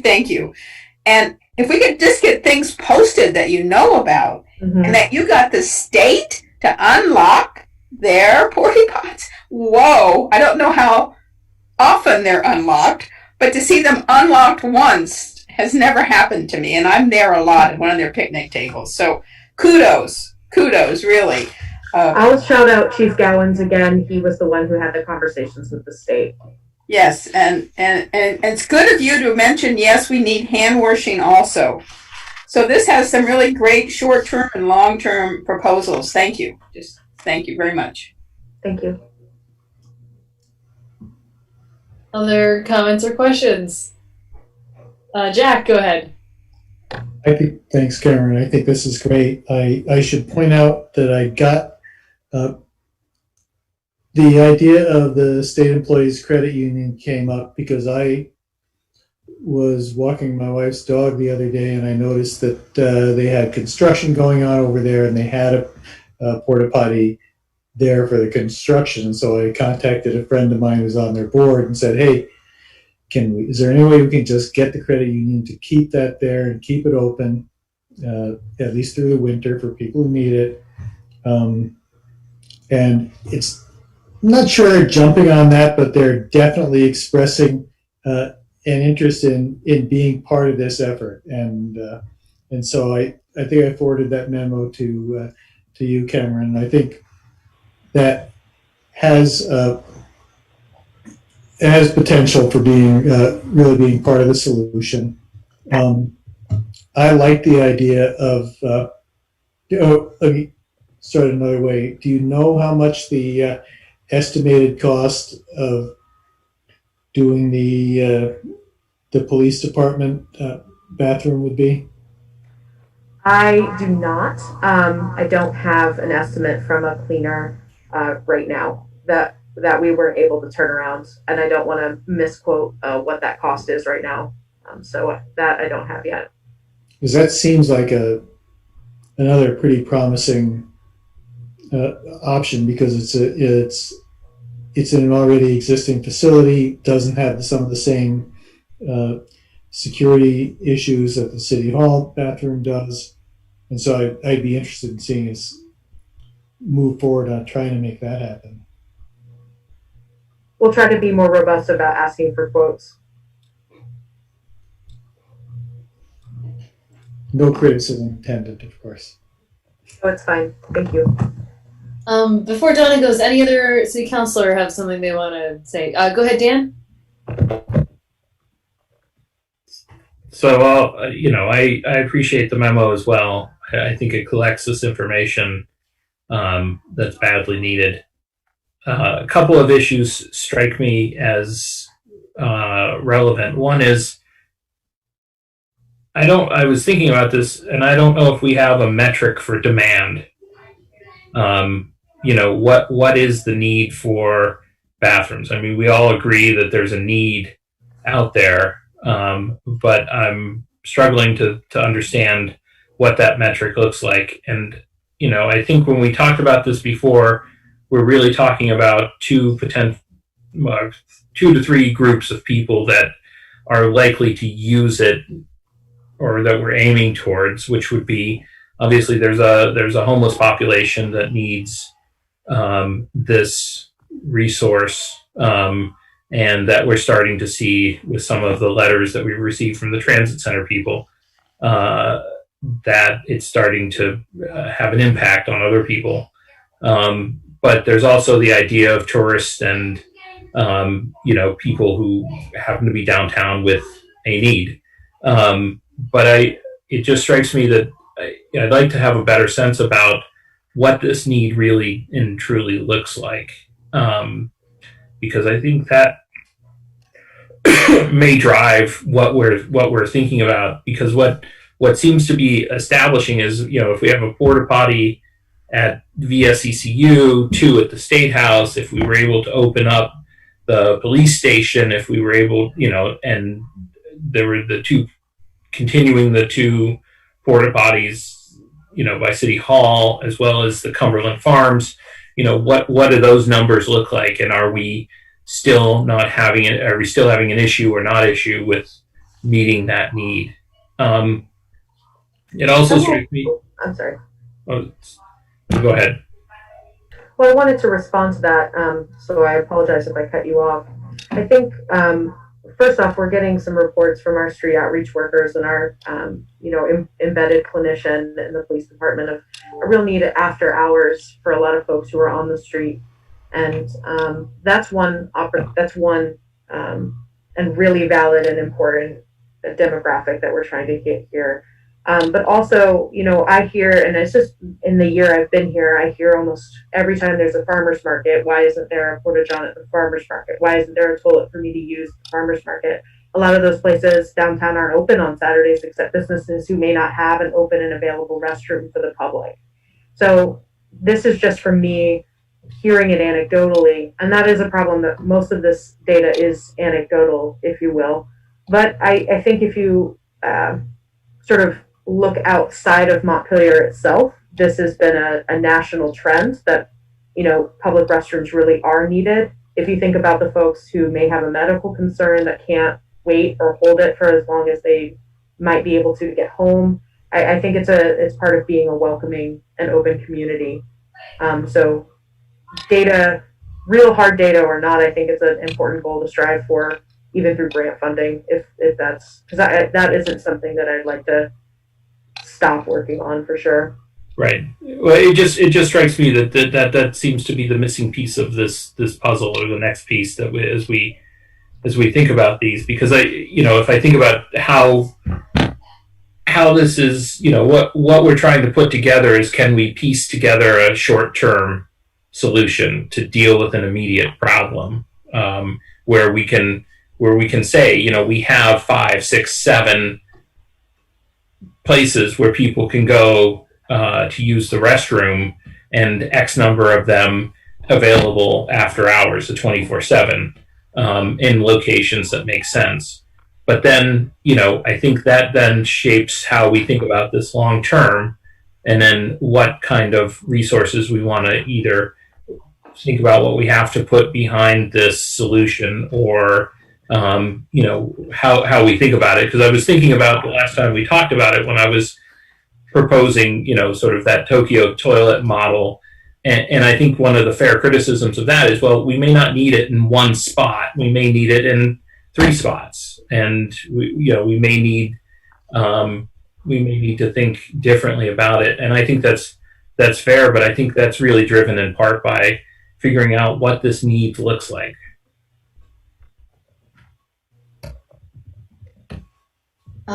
Let's go Lauren and then Donna, and then I suspect there may be some comments from the public. Yeah, just 2 quick thoughts, kind of piggybacking on Dan's point of, who are the populations we're trying to serve here. One, I do think, we've brought up before when we've talked about the police department as an option. I think that does not, certain populations I think will not use that. So we should just know that that could serve some functions, but I think it's, it would not meet other people's needs. So we should just be aware of that if that was going to be part of it and part of our investment. And then just thinking about kind of the locations where right now, even like signage, I don't know how people would even know if you come to town, like these are all kind of hidden, or you wouldn't necessarily know where to find them or how to look for them. So some of it to the point of, now that you've done all this great work compiling some information, some of which I think is new to me, certainly, how do we let people know this in a way? And even visitors, is there some way of providing clear signage if you're downtown, and that there are actually places where you can go if you need to? So just something else to think about. Yeah, thank you. Donna. Thank you. I wanted to go back to Cameron's statement about all the porta johns. Is there cleaning included on the ones we have? And like Vermont State Employees Credit Union, are they going to maintain it and keep it clean? Because that makes a big difference. And as you all know, I picnic almost every lunchtime by the State House. It's great to see people, and those porta pots are never open. And the Lost Nation Theater had an event that they arranged and got approved on the State House lawn, but they would not open those porta pots for them. They had to rent their own porta pots. I mean, they were willing to pay the state to use theirs, but they had to rent another one. So I hope you really make some progress with them. But tourists, after tourists would come up to me, especially at the picnic table at 133, and say, do you know if the state office building is open? I mean, restaurants don't let you eat there, those who started eating in, unless you're eating there. Most of them are going to move to takeout many of them may move to takeout once we close in for the winter. So bathrooms, even the ones that you assume aren't available to people. I know I time myself how long I can be gone from home by my bladder. It's like, okay, I better do this and get back in 2 hours. Or I stop at City Hall on the right day, but I can't use the police department anymore. So, I mean, it's a real issue just for everyday people shopping and doing things. It's just amazing. But for tourists this fall, and all through the summer, it was really bad. I mean, I just never was on the street without somebody asking me for a bathroom. I wished I kept the data, Dan, because it was just incredible. And I couldn't refer them to any place once the police department closed. I used to send people there. And posting. So when we do know that there's some open, we really need to publish it for our people so they can share with everybody they see on the street to know where they're at. I mean, it's a real issue. One thing I liked about the Portland Loo that was part of this report was it reminded me of all the public bathrooms in Europe. I mean, you may have to pay 35 cents, but there was always a bathroom available within a relatively walking distance. And I would like us to move towards that when we have the resources to do so. That's all. And getting them clean. It's really important to keep them clean. I did want to address your question at the beginning about cleaning. The city is paying for extra cleaning for the 2 that we monitor, and that is the level that we want to have people sponsor it at. Love the idea of having sponsored porta potties. It's really interesting. Okay. That having been recently to a few places that attract tourists, I see porta potties all over the place that I never used to see before. It seems to me that is what people are doing now, in these circumstances. So, it isn't the most desirable, but it seems to be where places are going that are attracting lots of people, and in cities and tourist locations and everything else.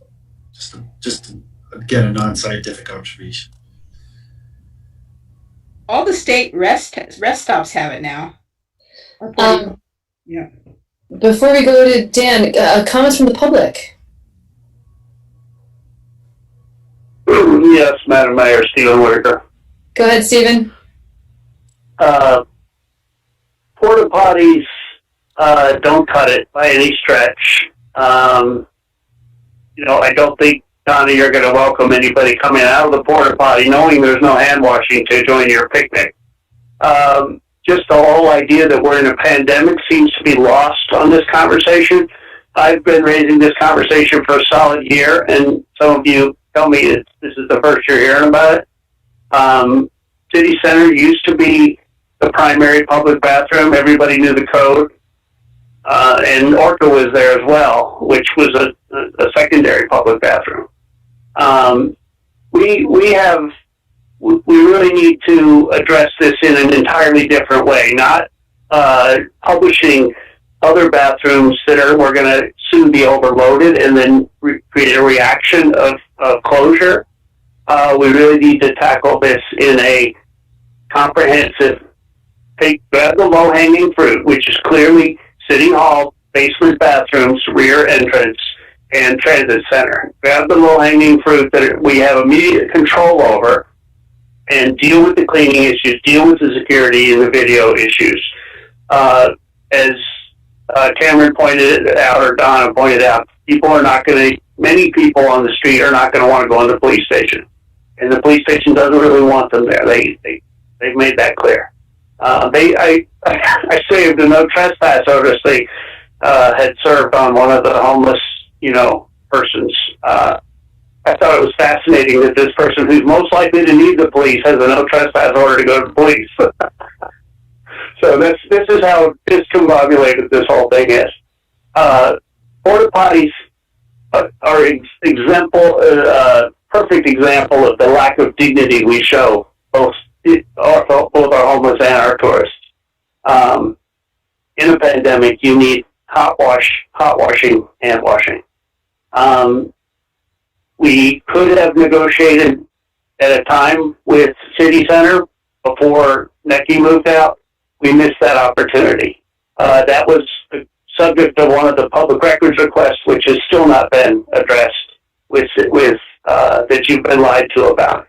That when there were permit conditions that numerous people in town, even people who worked on that building, there were permit conditions assigned to those public restrooms being available, and they were lost or hidden or slipped in between the wrong file. But that's a different problem. Permanent public restrooms need to be part of a plan, should be a design competition possibly. The city would be wise to invest a few $1,000s in getting somebody like Ward Joyce just to go and come up with a plan of where the least cost. The 60 State Street location will require plumbing for washing, even if you were to do an incinerating toilet there.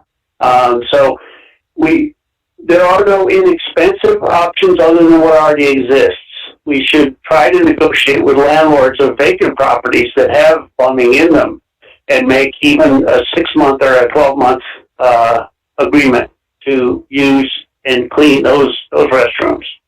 But this is a public health emergency, and for y'all to say, oh, that porta potties are fine. Well, I've been telling you for 6 months that people are crapping in the alleys and behind in the church gardens.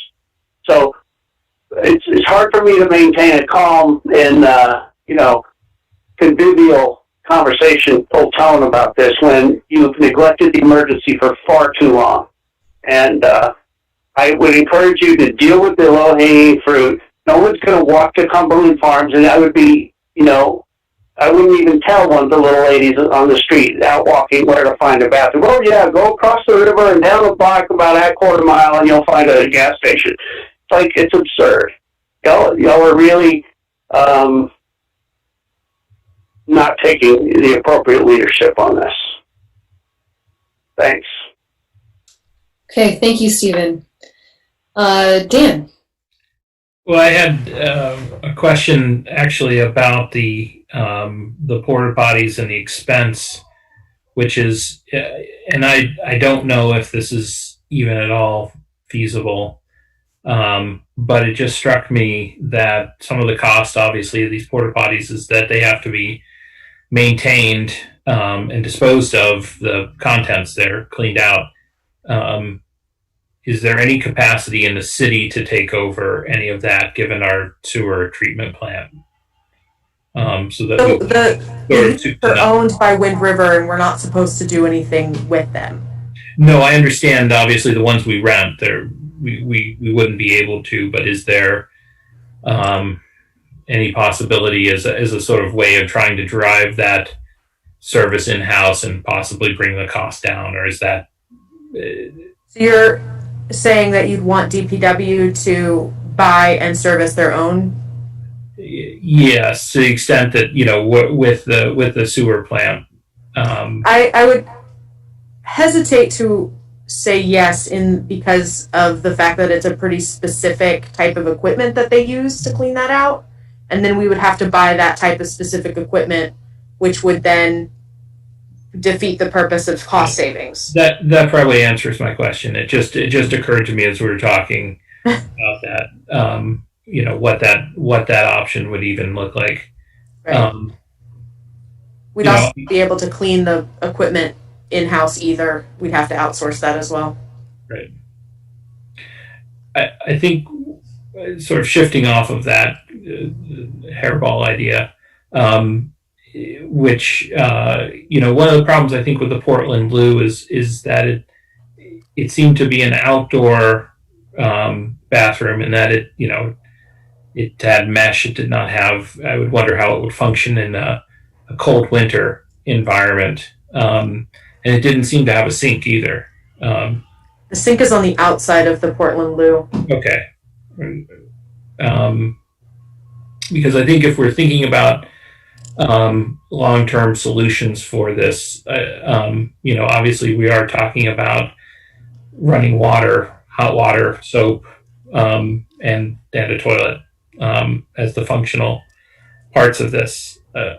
I would share the sort of misgivings about the City Hall bathroom in the basement. It seems like that's a security risk. I think that creates a situation that's not safe for people using it. It also creates an unnecessary situation that the city might have to become involved because we own that property and the potential liability. I think, as not great as porta potties are, they seem to be the way we're going to get across the finish line with this problem. And, we have to recognize as well that there's, part of trying to understand this is, we're setting up sort of the basic basement threshold of what if someone came into the city without any resources, what would be their facility? Whereas when we think about, the different populations this might serve, there are going to be people that will be able to go into a facility, make a purchase, and use their restroom. The the tourist or the resident who finds themselves downtown can afford to buy the package of gum that gets them admission to the bathroom. So I think it's really going to come down to what the population looks like. But I guess I'll beat the drum that I beat before, which is that I think we have to think about this as an opportunity to create something that is lasting when we think about the final next chapter solution and the long-term solution of how we create public facilities. And they should be facilities that are sustainable, but also facilities that we have a certain amount of pride in the city, and having those bathrooms, public bathrooms, as something that, like the European bathrooms, are not things that are hidden in corners, but that are readily findable and are worth looking at on the outside, from an architectural point of view, from a cityscape point of view. I just building off of that. If this was a normal fiscal year, I would be very interested in the prospect of converting that information booth that's right downtown to a bathroom for $20,000 to $35,000. That, again, in a normal fiscal year, that would feel doable to me. Even if it's 100% off and it's $70,000, that still might be worth it. Having said that, this is not a normal fiscal year, so I don't really know where that leaves us for that, and I don't know where that leaves us even for some of the short-term solutions. It sounds like we've got some basically like emergency need solutions in the porta potties, and that is, that's what we've got right now. And I think we'll probably just have to, I think this could be one of the things that is on the table that we discuss alongside other budget considerations, but we'll just have to see where it lands. I don't think there's any other action that we necessarily need to take this evening on this. Lauren and Dan, I see you have comments, and then I think I'm anticipating that we're going to move on. So Lauren, go ahead. Just really quickly, just seeing all in one place the hours and stuff that various public restrooms are open through the community. Just, I know the issue's been raised before about like having running water and being able to clean yourself in a different way. So, making sure our street outreach worker has that nice list that you compiled, so that people, again, all of this is not ideal and in this terrible, budget situation, but making sure that at least what is available, people, it's getting into the right hands. So people might not realize all the, library has their windows, historical, all of that. So anyway, I think that's a great resource you put together, and hopefully it can help with some of the emergency response. The Good Samaritan Street Outreach worker, Dawn Little, who you've spoken to and is on the homelessness task force, helped me put this list together, and so she has it and is aware of it. Thank you. Great. Thanks. Dan, go ahead. Sorry, I just had three things that I think might merit not necessarily a motion, but some action. One is, I think this question about population strikes me as a homelessness task force item. To identify what does the population look like and what is the need for. We have numbers. Okay, but I mean, does it match up to the need? I mean, is that? Well, that's where we're getting the reports of the need, is from the homelessness task force, from our street outreach workers and our embedded clinician.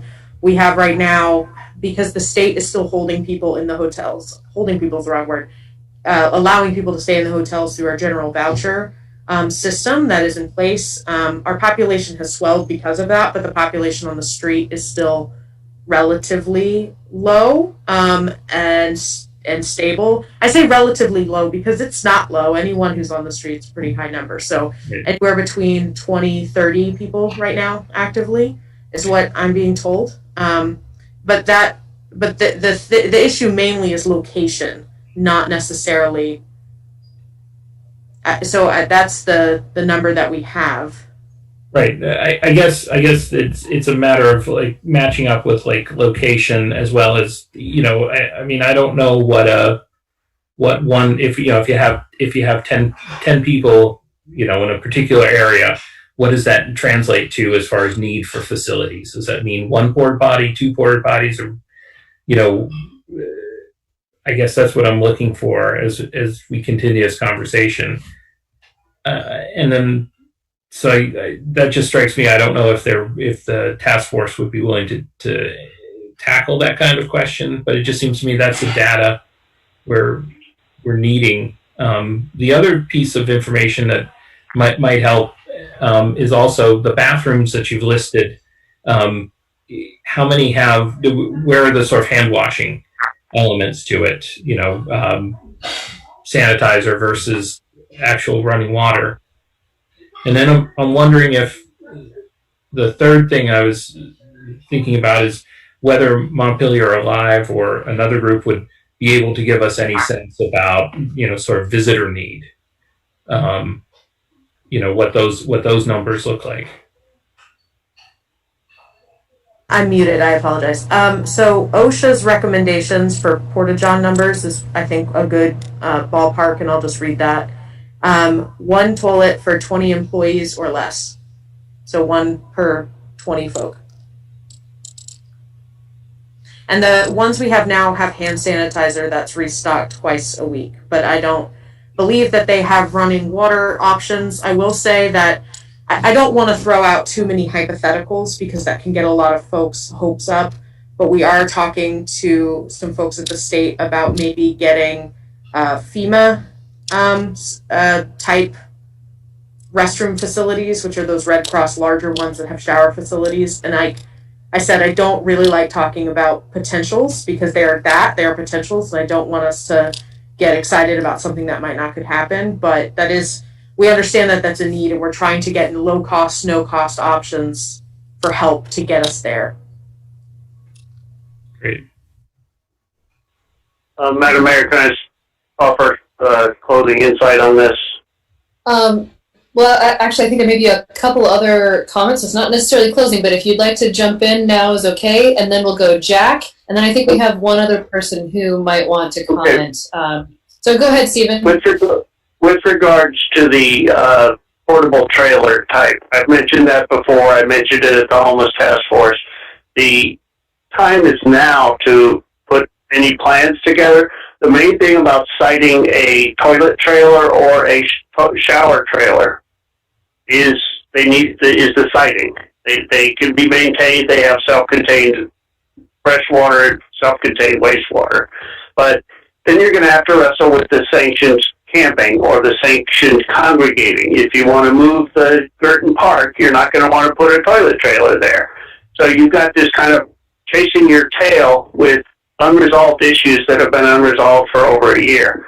But now is the time to think about those, because there is going to be leftover CRF funds, and if the monies are committed before December 20th or December 30th to purchase a shower trailer or more than one, and or same with toilet trailers, those are legitimate, long-term, useful investments that can be relocated to another place of higher need or a disaster zone once we do get permanent bathrooms built. But we need to be thinking about and putting a plan together now. So this has been on the list of the charge for the homelessness task force for over a year, and it has not been done until now. So that's an example. Let's not wait but just as an example, you go to Shaw's, bathroom closed. You go to Aubuchon's, not even customers could use that. Capital Copy, same way. Rabble Rouser, same way. You've basically got a serious problem for tourists that I talk to and ask me where to go. And the joke on the street is that, the new wayfinding signs will point the way to all the non-restrooms, So, let's get serious about this. Thanks. Thank you, Stephen. All right, Jack, and then Morgan, do you want to say something about this? The reason I was on was just to say that Morgan contacted me and he wanted to get on so I wanted to make sure we didn't close it out before he had a chance. Fair enough, no worries. Yes. Morgan, go ahead. Thank you, Mayor, and thank you, Jack. I appreciate it. So, if you will indulge me a bit, I'd like to speak about public restrooms and the need for access to them, and also what Steve Whitaker was talking about with needing to be able to, the proper, having access to proper hygiene and being able to wash one's hands and stuff, and how brutal it can be in the winter uh, period, but then, needing to relieve oneself. And I don't know if any of you have ever lived homeless without permanent housing, but I have for years, including the last 12 years during the last go around. And,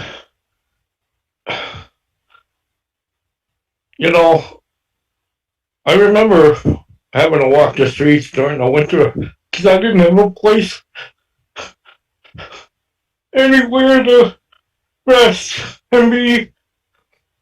And sometimes, I went over to Champlain Farms and paid rent for a cup of coffee, to be able to sit there for a little bit.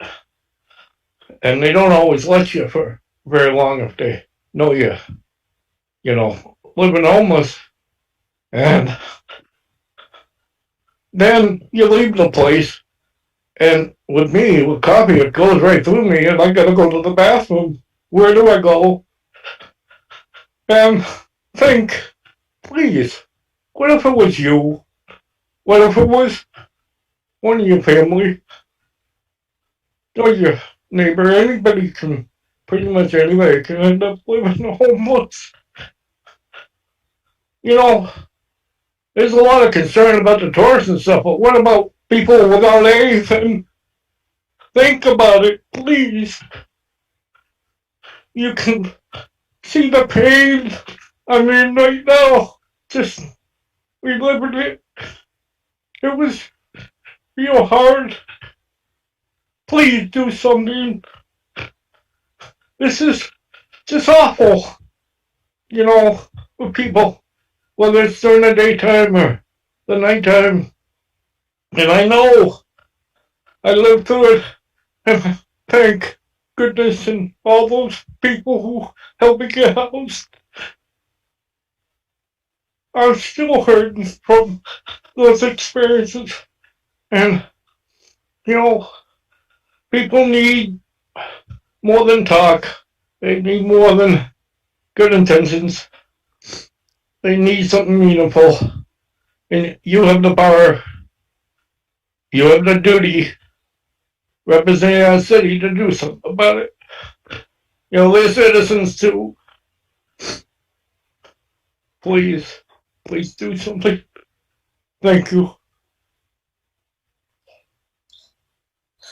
Thank you, Morgan, for sharing your experience. And we hear you, and we'll certainly have to take it all into consideration. I'm grateful that we've collected the information that we have so far about the options that are available, and we'll be considering how to move forward. So I'm grateful that you were able to jump into the conversation. Just keep in mind, it's already cold out there. Yeah. During the daytime, and then at night, you got people sleeping out there. Maybe they're fortunate enough to manage. I mean, when I didn't have any place to couch surf or stay, I was walking the streets, literally. I'd sit in that darn little bus stop that used to be on Taylor Street and sit there. Hope the cops didn't come by or nothing. It's like, just winter's coming up, and it's already cold at night. And, just people, they need some place, okay? And I'd rather have people housed. I'm for, getting people housed, permanent housing. That's what, does the trick. I know. I've been housed since Well, and Made I'm up also 2009. yeah, no, I'm also so glad that sounds like the permitting is moving forward for the warming shelter at Christchurch. I think that's really encouraging as well. Yeah, but Yeah. that's where they've trimmed it down to 8 people, as I understand it. You know, Yeah. keep in mind that the need is greater than that, and so we have to do something. And you know, you want to do something meaningful. You know, we need to invest in permanent, safe, affordable housing, particularly for those most in need, and the other things that are needed to help people get housed. Yeah. You know, it's just essential. It's important. We need to do. We don't need to talk. We need to do. We have to help people.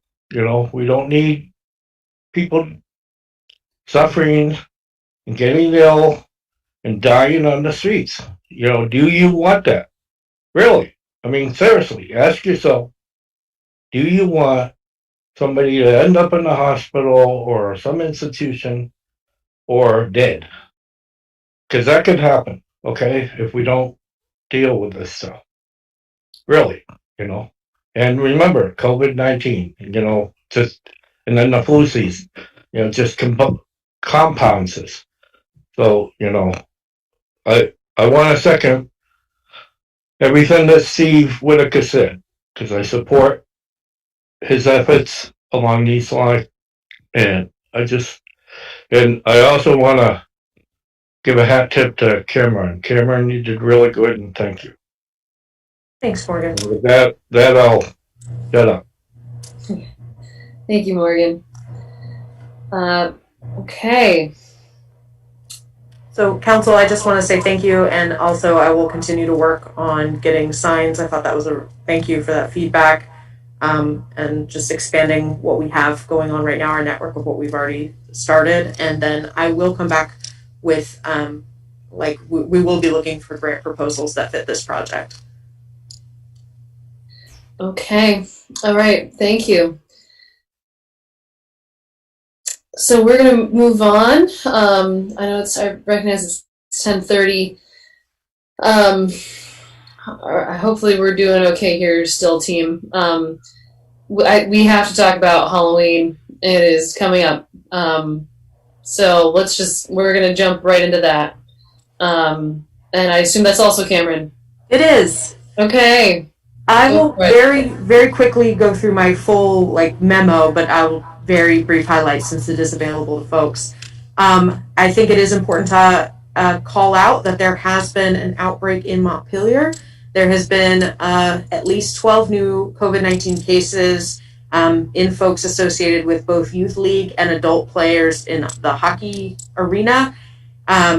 So I just want to sort of reiterate how important it is for us to continue wearing masks and following guidelines. Travel impacts have also been pretty huge in the last few weeks. The number of travelers who can come to Vermont has fallen almost 3 million since last time I updated you. It's only at 1.8 million folks that can travel in our area at this point, which is a huge drop from the 4.8 it was last time I talked to you. The state did tell us that they will be letting us know about winter sports by the end of October, which may impact some rec programs. There is a simpler PPP forgiveness for $50,000 loans or less through the U.S. Small Business Administration. So there is a loan forgiveness application that's really pared down and easy for folks to, there's a very low barrier on how to get that. So that is also important to call out. Also, you can see it's behind me. We have opened City Hall successfully on Wednesdays for people who want to come here and participate via Zoom. I'm seated in where the public would be if they want to participate in the Zoom meeting and have comments with you face to face. So that went well. We'll consider tonight a trial run and people may be here next meeting. We are opening up our recreation department, the building itself, the rec building, for rentals on a limited basis with a lot of guidelines. So just letting you know that we are taking that step. And then I did want to call out that another way is looking for donations in the form of tarps, tents, sleeping bags, and backpacks, and anything kind of related to that, but they are not accepting clothing. So I just wanted to call that out before I jump into Halloween, but that's my general updates for COVID. Regarding Halloween, it's our recommendation that each resident's family review CDC guidelines regarding Halloween to assess the risk level of Halloween activities that they want to participate in. If residents plan on either collecting or handing out candy, the CDC recommends adopting a one-way trick-or-treating method, which they still consider moderate risk for families. This sort of means that families would put out individually wrapped goodie bags or treats that are lined up for folks to grab while continuing to social distance. So their example was putting bags of candy at the end of your driveway for people to pick up on their way around a neighborhood. Again, they still consider that moderate risk, but that is way less risk than traditional methods of trick-or-treating or like trunk-or-treats, which they also list as high-risk activities that should be avoided. They also called out avoiding events like indoor parties, haunted houses, hay rides, and traveling to other communities. We, as the city, are not hosting any traditional Halloween-related events. Our fire department will not be handing out candy, and in general, that's what the state is espousing as well, is following those CDC safety guidelines, and so that is what we've traditionally been following for COVID-19, and that's our recommendations. Also, at this point, I don't know of any street closure requests, nor are we closing any streets for Halloween. Just to add to that, Montpelier Alive and the downtown are not doing their traditional downtown, trick or treat. I will say, Cameron and I spent a lot of time talking about this, and our position has been from the beginning, and I think you've somewhat adopted, is that we, the city, are not public health experts. We don't have the capacity to make these kind of determinations. So we have been deferring to the state and the CDC to provide these guidelines, and I think that really remains our position. But I will say, and I haven't had this conversation with Cameron, but the last few days I've gotten a lot of sort of requests like, what's the city going to tell us to do? And I think people are expecting us to say something, and I think, and I've always said, hey, it's, the state, and the state has really not said much about anything about it. They just said, well, have good practices. So I don't want to have a long conversation here necessarily, or put people on spot, but I wonder if we shouldn't say, something to the extent that we're not public health experts. These are the guidelines. If people are going to do this, but we'd urge people to exercise extreme caution and make your own personal decision about whether you're going to participate in this. I mean, if it was up to me personally, just based on my own hunch, I'd say don't do it. But I don't have any expertise that says that. I don't have any knowledge. I don't have any, science behind it. And it's not a regulated activity, right? We can't tell people they can't walk up and down a sidewalk and knock on somebody's door. And it's not a city-sponsored event per se. So I do think people are looking to city leadership to provide some sort of statement, some sort of comment or tone. So with that, I'll be quiet. Connor, go ahead. Is it worth putting out a press release just saying basically what you just said, Bill? I know the press dropped off the call there, but I think that's good, like common sense. And, I don't think the state is going to put anything out. So I think it might just be worth circulating to our press. That makes sense to me. Donna, go ahead. Well, I think you also could refer them to the Vermont Health Department. I mean, they have a little section on Halloween. Yeah, it mostly echoes exactly what the CDC says. Yes, but I mean, if they wanted something for Vermont directly related, yes, I think that's the way to do it. Refer them to the experts. How do you all feel, Dan and then Jay? Sure. What I'm hearing from Bill and from others is basically, some clear message that any city or Montpelier Alive sponsored activity is not going to happen. There's not going to be street closures. There's not going to be fires department candy handout. There's not going to be a downtown. And that what remains then is if individual citizens wish to do Halloween, we would recommend that they follow both the state and CDC public health guidelines, which clearly do not recommend people physically hand out candy, but have prepackaged candy available for a non person-to-person handoff, right? And I think we want to be careful about, so this is, I'm not a public health person, I'm not a lawyer, so I'm going to play both and say that, we want to be careful if we say it's okay in any way, shape, or form, and then there's a breakout, No. it was like, well, the city said it was okay. I think I'd rather us be on the side of caution and saying, we're not so sure this is a great idea. It's really up to you. We're not doing anything about it. Here's the guidelines the state and feds said. Right. You're on your own. All the guidelines are about assessing your own risk.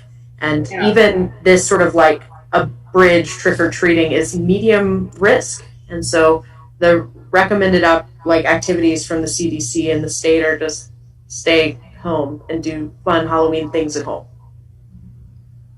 So I'm going to jump in line here and say, we did just have 12 cases in Montpelier.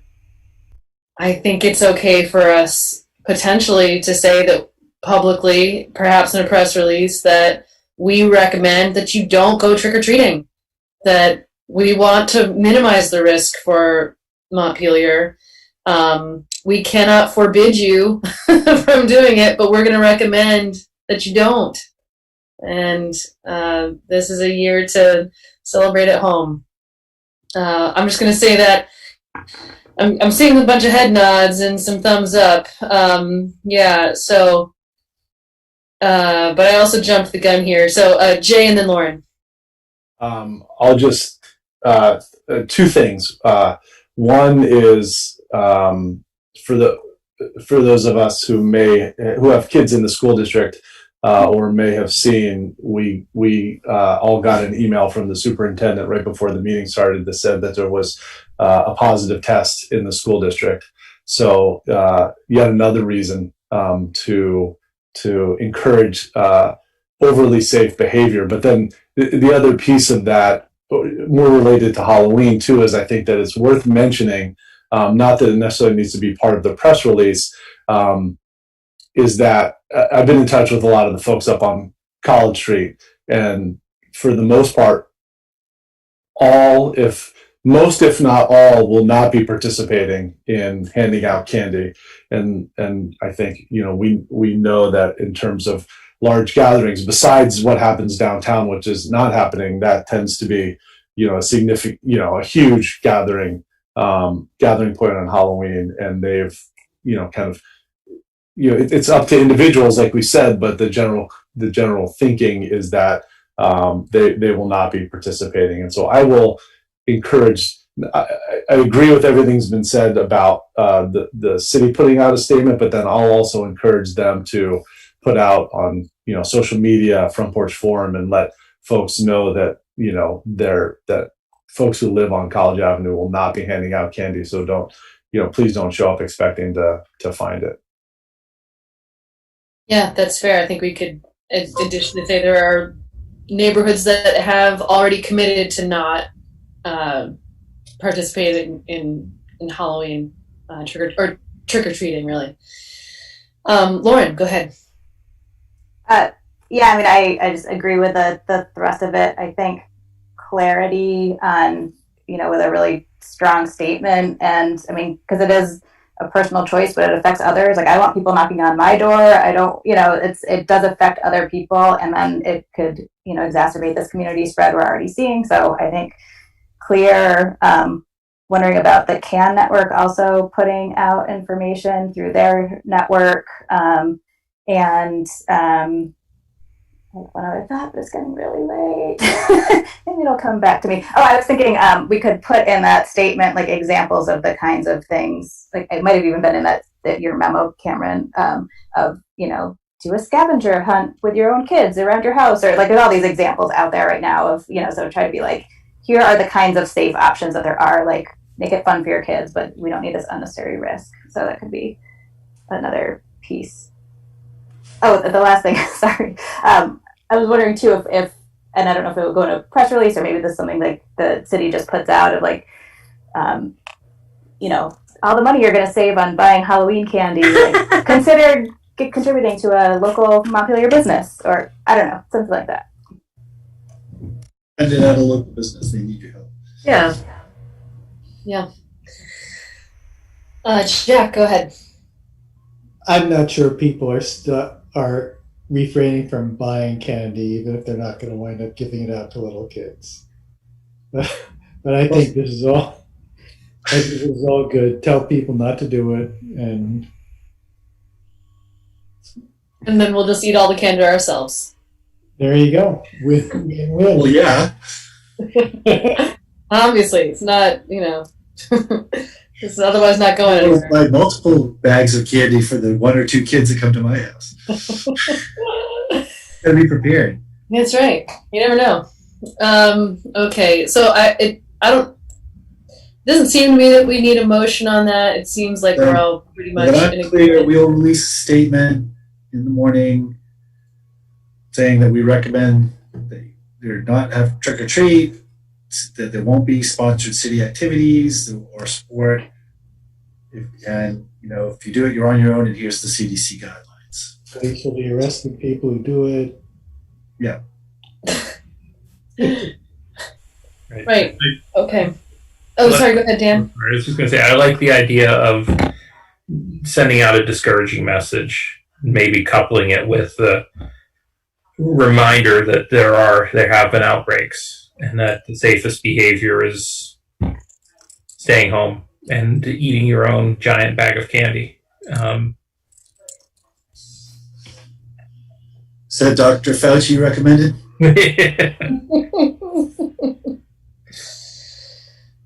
Okay. I feel like we've got some clarity on that, which is great. And so we're going to move on. Oh, gosh.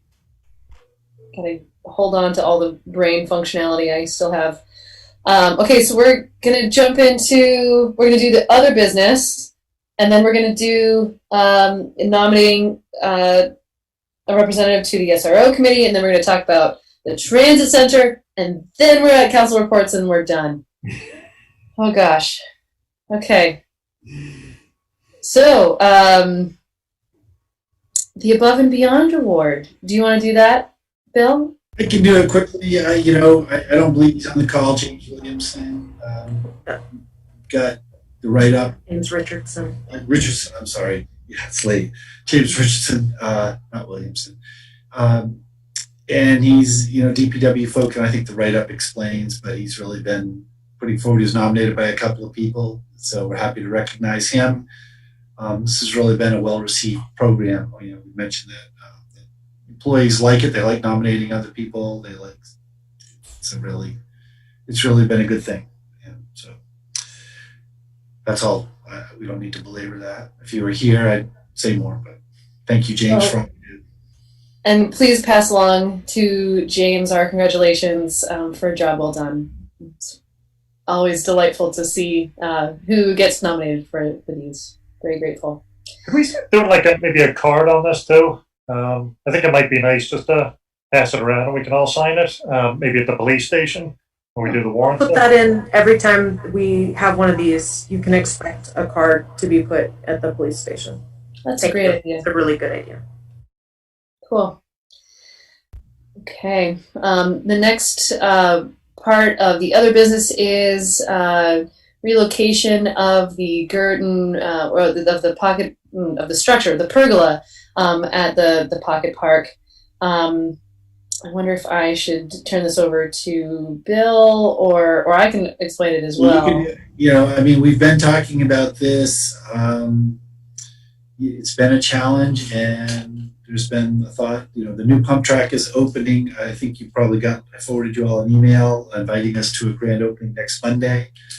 And the thought is that this might be a good place to use a nice looking existing structure where people may want to sit and watch their kids ride on the pump track or even rest while they're using it.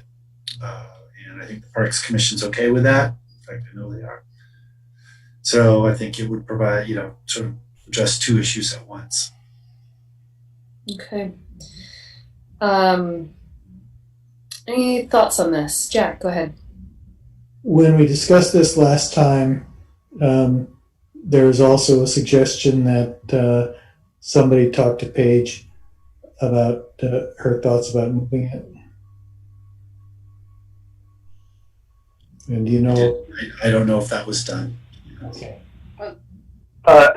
Madam Mayor, I did talk to Paige about it, and she agrees with me that we should address the underlying problems that are causing the attempt to move it.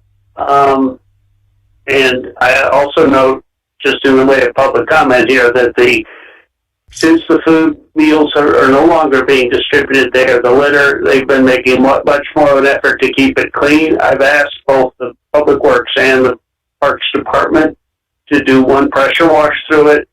It's been much more orderly. The sculpture has been remounted. So I don't, and I know that some of your council members asked that this be discussed, so I think you need to table this for a future meeting. This is not, it seems like you're disregarding the need for it to be discussed and already making plans to have moved it, and it's not proper process. On the agenda for discussion. Okay. Thank you, Stephen. Donna. I also had a talk with Paige, but she did do a posting on Front Porch Forum, which made it very clear that she felt it shouldn't be moved, that, as Steve said, the underlying problems should be addressed versus changing the park.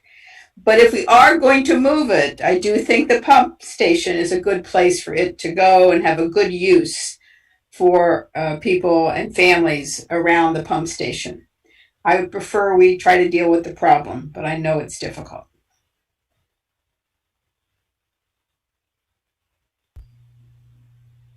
Other thoughts on this?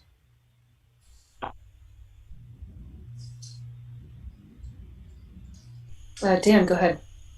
I mean, I appreciate, that, and I think we are trying to address some of the underlying problems, but I just don't think this is the right place for this particular structure. I think it's at a narrow point in a bike path, and I think it just creates flow problems, and I think it would have a much better use up at the pump station. So I would support it being moved, but I don't think moving it precludes the idea of addressing the underlying problems and continuing to work on those. I just don't think that this structure at this particular place works.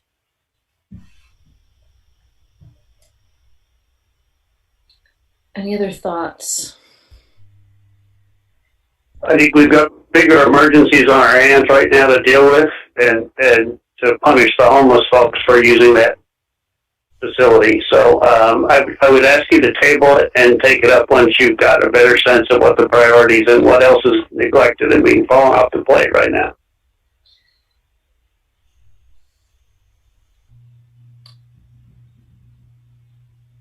So first of all, just one note, Stephen, please do wait until you're recognized before you just jump in.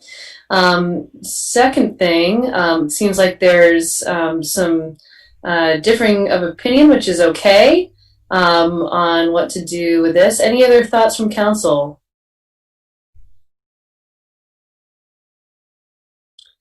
And it is okay if you think you would like more time to think about it. Jack, and then Jay. I came into this tonight not thinking this would be at all controversial. I think it would be appropriate to lay it on the table and to consider it at another meeting. Okay. There's no urgency to this in terms of timing. Jay. Yeah, I mean, I think that there's a couple issues here. I think that the structure should be moved, and I think moving it to the pump track makes a lot of sense. I think where it sits now doesn't make sense. It doesn't work.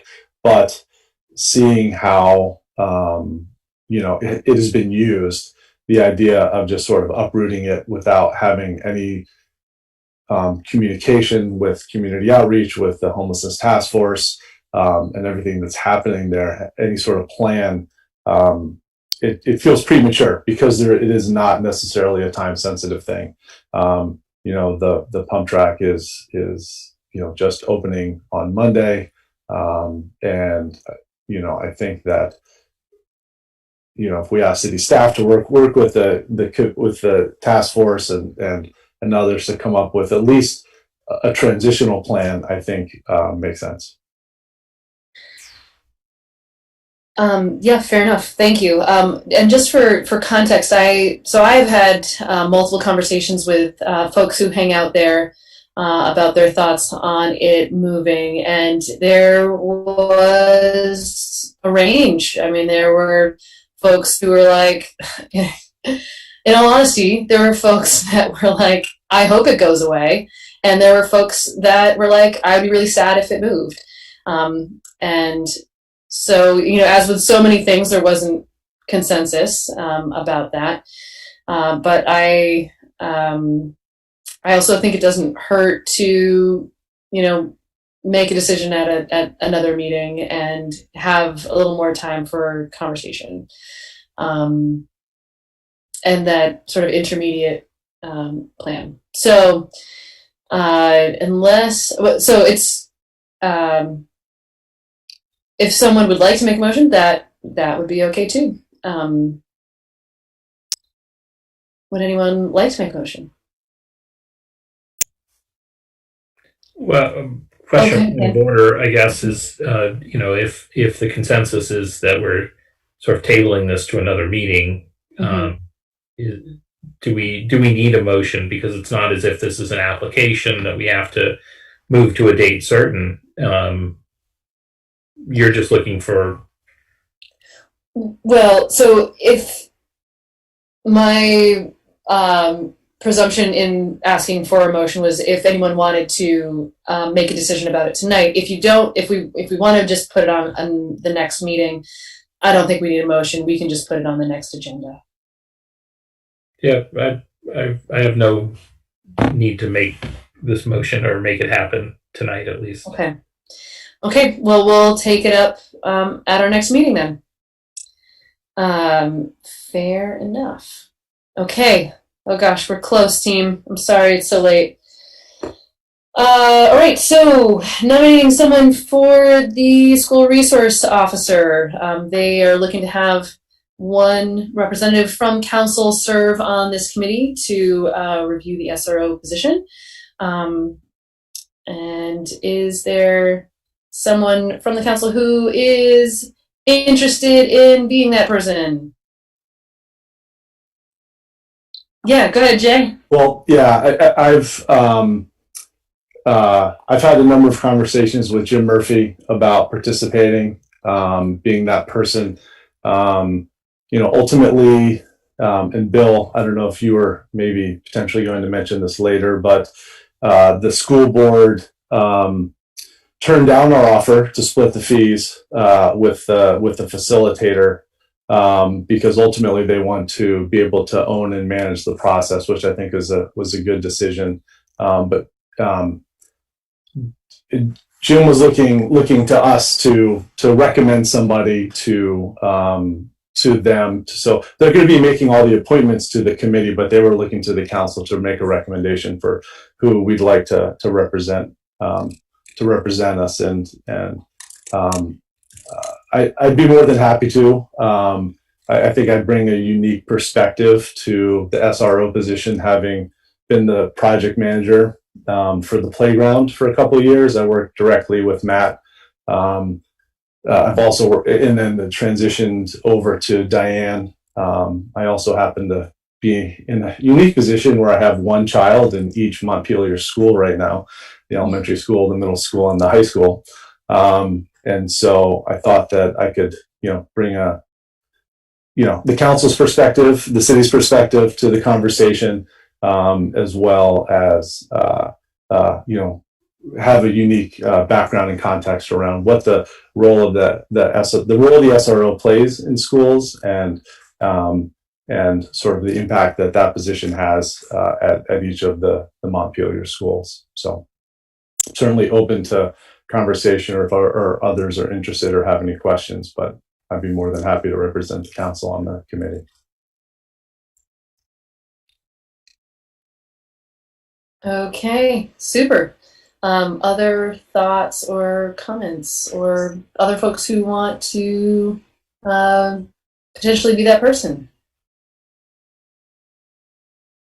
Donna, go ahead. I don't want it. Yay, Jay, I'm glad you volunteered. But I would like us to take it up sometime. So as a council as a whole, could at least discuss a little bit more of our perspective from the SRO. I think that is different than the school. And so my only issue would be, I feel that we also need to give Jay support of another point of view than just the school's point of view. And it may be worth along the way here, as you all are meeting, to give us updates. What are you learning? How's the conversation going? That kind of thing. Absolutely, and just so folks have a sense of what the process will look like, it's a fairly accelerated process. The idea is that they'll appoint everybody to the committee, they being the board, at their next meeting, which is next week. But and then that committee would have until the end of the year to make a recommendation around the SRO position, and then would have until March to make broader recommendations around school safety, interaction with the police department and with the community, etc. It's going to be it is a very aggressive timeline. And as the school board has set it up, there will be 14 people on the committee. So thankful that there will be a facilitator, and certainly as we go through that process, which would be a few meetings in end of October into November and December, I'll certainly be relaying back and reporting back as how those conversations go. We need a motion there. I think that'd be good. Yeah. Okay, I'll move to recommend Jay to the SRO task force. Second it. Okay. Any further discussion? I really enjoyed this. As the second. That's great. I hope we do that more of that. Okay. So, all in favor, please say aye. Aye. Aye. Oh dear. Oh gosh, we're getting punchy. Okay. We'll live long and prosper? No. Yeah, Bill did that. Okay. Thank you, Jay, for stepping up for that. Very grateful. Okay, we are getting there.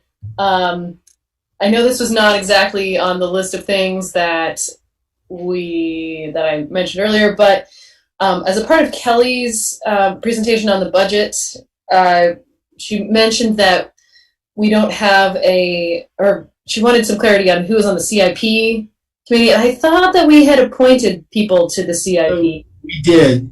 Yeah. We appointed 3 people to the CIP from this group. Apparently, the transportation committee would like somebody on, and they've actually named someone. So I think the question is who's actually on this committee. Who, it's obviously a committee of the city council, but you can include whoever you choose. So I think Kelly was just like, who's on? So. Well, I mean, any member of the public is welcome to attend. So there's that, but I don't know. Donna, you have a thought? I mean, I don't know. Jack was also at that meeting for the Montpelier Infrastructure Committee. There was a person chosen to represent that committee that wasn't to interfere with the council's representation. They just want to come and participate and be advocating for pedestrians and cyclists. Great. Well, maybe we misunderstood that they were supposed to be, a voting member or whatever. I mean, we've never, for those that have done it before, we haven't really even had. Right, you just talk, you share, yes. Come up with it, but in the end of the day, it's the 3 council members of the committee. Right. Yeah, I hope to come to a lot of those meetings, and I know I'm no longer a voting member because they're so interesting. So, is there anything beyond that you think that group? That was it. Oh, okay, great. Any other comments on that? Okay. Great. So, I think we have one more item before council reports. Donna, transportation. I'm sorry that I missed this when I went through over the weekend, and it wasn't until I was reviewing the agenda, this contract for the transit center, Bill. They have listed like office hours, great office hours, Monday to Friday, 8 to 6. But then there's all these conditions where they can change it. And then they say that we have a 20% match coming from the city, but they don't put any amount in there, nor do we put any cap in there. So that was a concern. And the contract is set for a 2-year term. I guess that's safe, and then we evaluate it versus longer or shorter. So those are my 3 questions. One was their office hours. Is there any way to account to get them to really be staffing that place and have it open? And some context about our obligated match. So I'll take the first crack. Cameron really handled most of this, so she has the details. So in terms of their office hours, they don't have the money. So their funds, as you know, Donna, come really from the state trans money. So they sought to put money, operating cost money in, and didn't get it. So we were in a position sort of demanding that something be staffed that they couldn't deliver. So they said, we'll make best efforts to staff to these points. They're willing to do it if we're willing to pay for the staffing. And we didn't really think we were in that position. So that was that one. And the 20% match, we do have an estimate for that, or a ballpark estimate at least. So I'll turn that over to Cameron, and also that first one if she has more detail on that. Hi, yes. So they didn't put that in because the grant fund is subject to grant availability, but I'll read what they sent to us. The grant for operating costs at MTC is a grant for $49,600 with a 20% required local match, which is $9,920. Looking at fiscal year 20, the cost while MTC was open ran about $3,000 a month, but that did not include utility costs, which they are taking ownership of when this operating agreement is signed. That they're really hoping that they're going to have available funding to be able to cover their fiscal year 21 operating expenses, but they're also approaching VTrans for additional funding. So they're going to let us know if that match goes up in any way, but we don't anticipate it going up, just down. So it does, in the contract, it talks about operating. It's operating just to keep that office open, and they're estimating $49,000. That's for their operating costs, yes. That includes, but that includes utilities and. Right. No, that's good. But then that's supposed to keep it open 8 to 6, Monday to Friday. And depending on their staffing ability, yeah. So they weren't even able to staff it at the beginning. They didn't actually physically get people to apply for that job. Yeah, so that was a huge delay in their opening it all.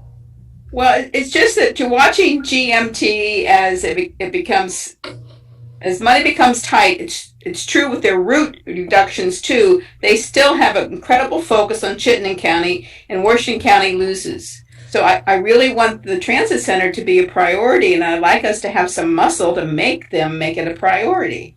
And if we can't do it in the contract, if we're only passive, it disappoints me, that's all. But well, we're restricted to some extent. The transit center was built with primarily federal transit funds.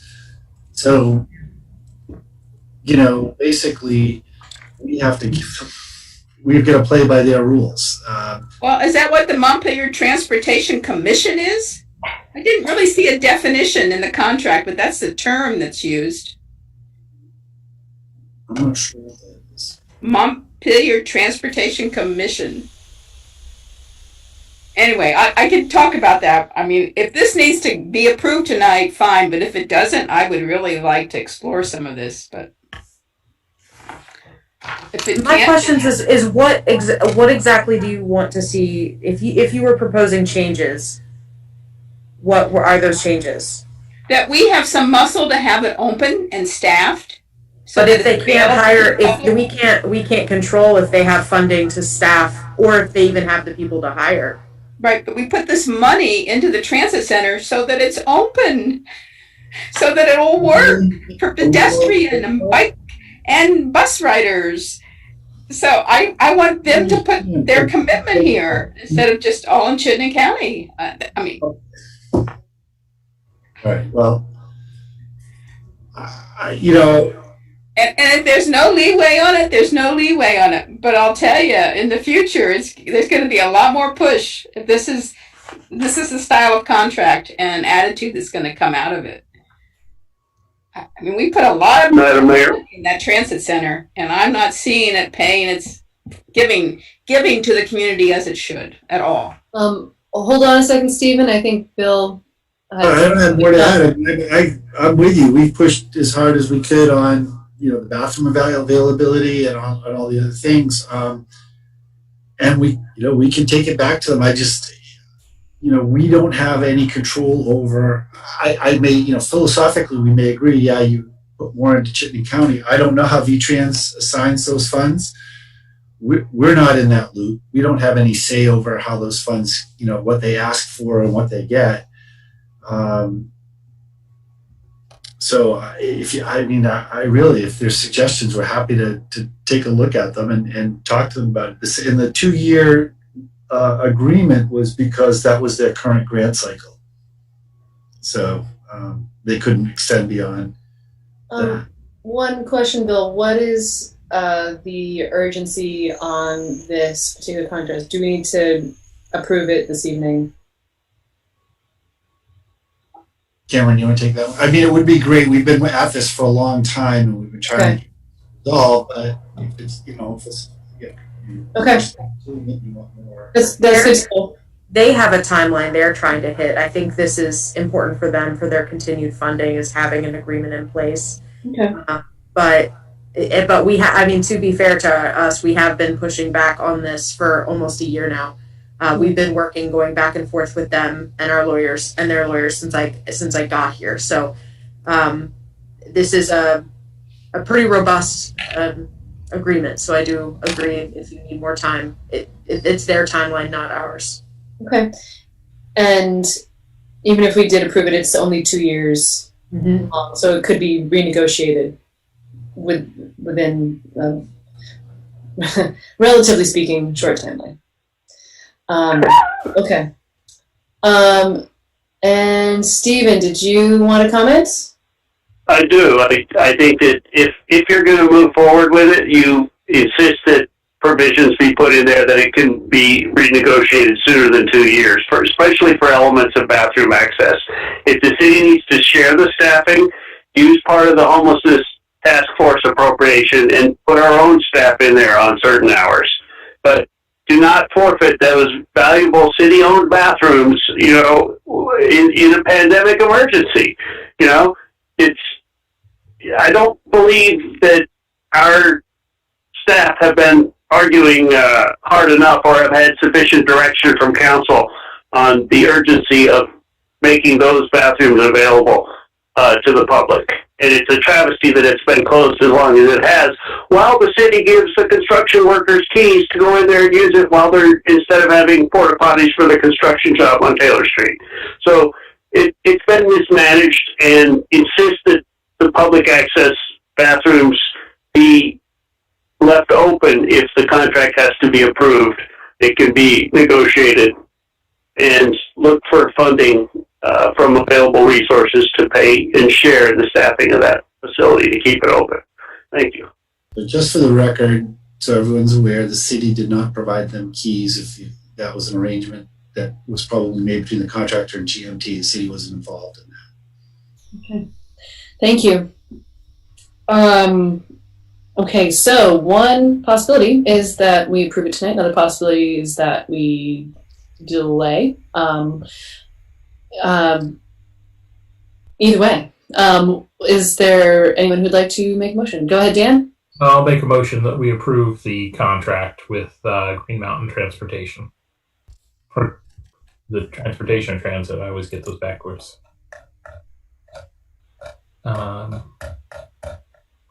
Green Mountain Transit Authority. Transit Authority. Is there a second? Okay, we have a second from Jack. And any further comments? I'm going to vote against it, so you're going to have to do a roll call. Okay. And it's not, I mean, I totally understand, Cameron. You probably pushed it and pushed it. I just need to vote against it. That's all. Okay. I will never take personal offense against any of this, ever. Thank you. Jack, did you have a comment? Yes. The only question I have is if we don't think there's a realistic possibility of getting more in this contract than we already have, then I don't see a point to not approving it tonight. So I think Bill and Cameron are probably in the best position to say what the prospects are. Yeah, I mean, we wouldn't have brought it to you if we didn't think this was the best we could do. Okay, that's fine with me. Any further discussion? Okay, all in favor, please say aye. Aye. Aye. Oh, roll call. Well, I was gonna do. I warned you ahead. Well, we can. How about this? Why don't we just start with the roll call? That's fine. So, Donna. Nay. Connor. Aye. Jay. Aye. Dan. Aye. Jack. Aye. And Lauren. Aye. Okay, so the motion passes. And okay, I think that is the end of our regular business. Whew, okay, council reports. We're going to go in that order. Donna. Just asking everybody to be safe. We've got some nasty numbers going on in Vermont. Be safe. That's all. Thank you. Great, thank you. Connor. 24 hours to fill out the census, very important. So just a reminder there. And micro transit is plugging away. I know a lot of people in the community have had some concerns, so please get those to, Donna and I are your reps on council here. Or Sustainable Montpelier. Just want to emphasize there's a do no harm approach. We really want to make sure everybody who rides the circulator bus is taken care of. And even though it's a transition, we hope this broadens the level of services. So, if somebody up on North Street needs to, use this, they'd be able to. So it's not taking away services, it's actually expanding them. But there'll be some growing pains there. That's it for me. Great, thank you. Jay. Echoing Donna around folks making sure they're staying safe. Certainly lots of people in town right now from all over. So just being extra cautious. Also, just want to acknowledge huge thanks to John Holler and the folks at Mamba for all their work on the pump track. Excited to see that open and available to kids.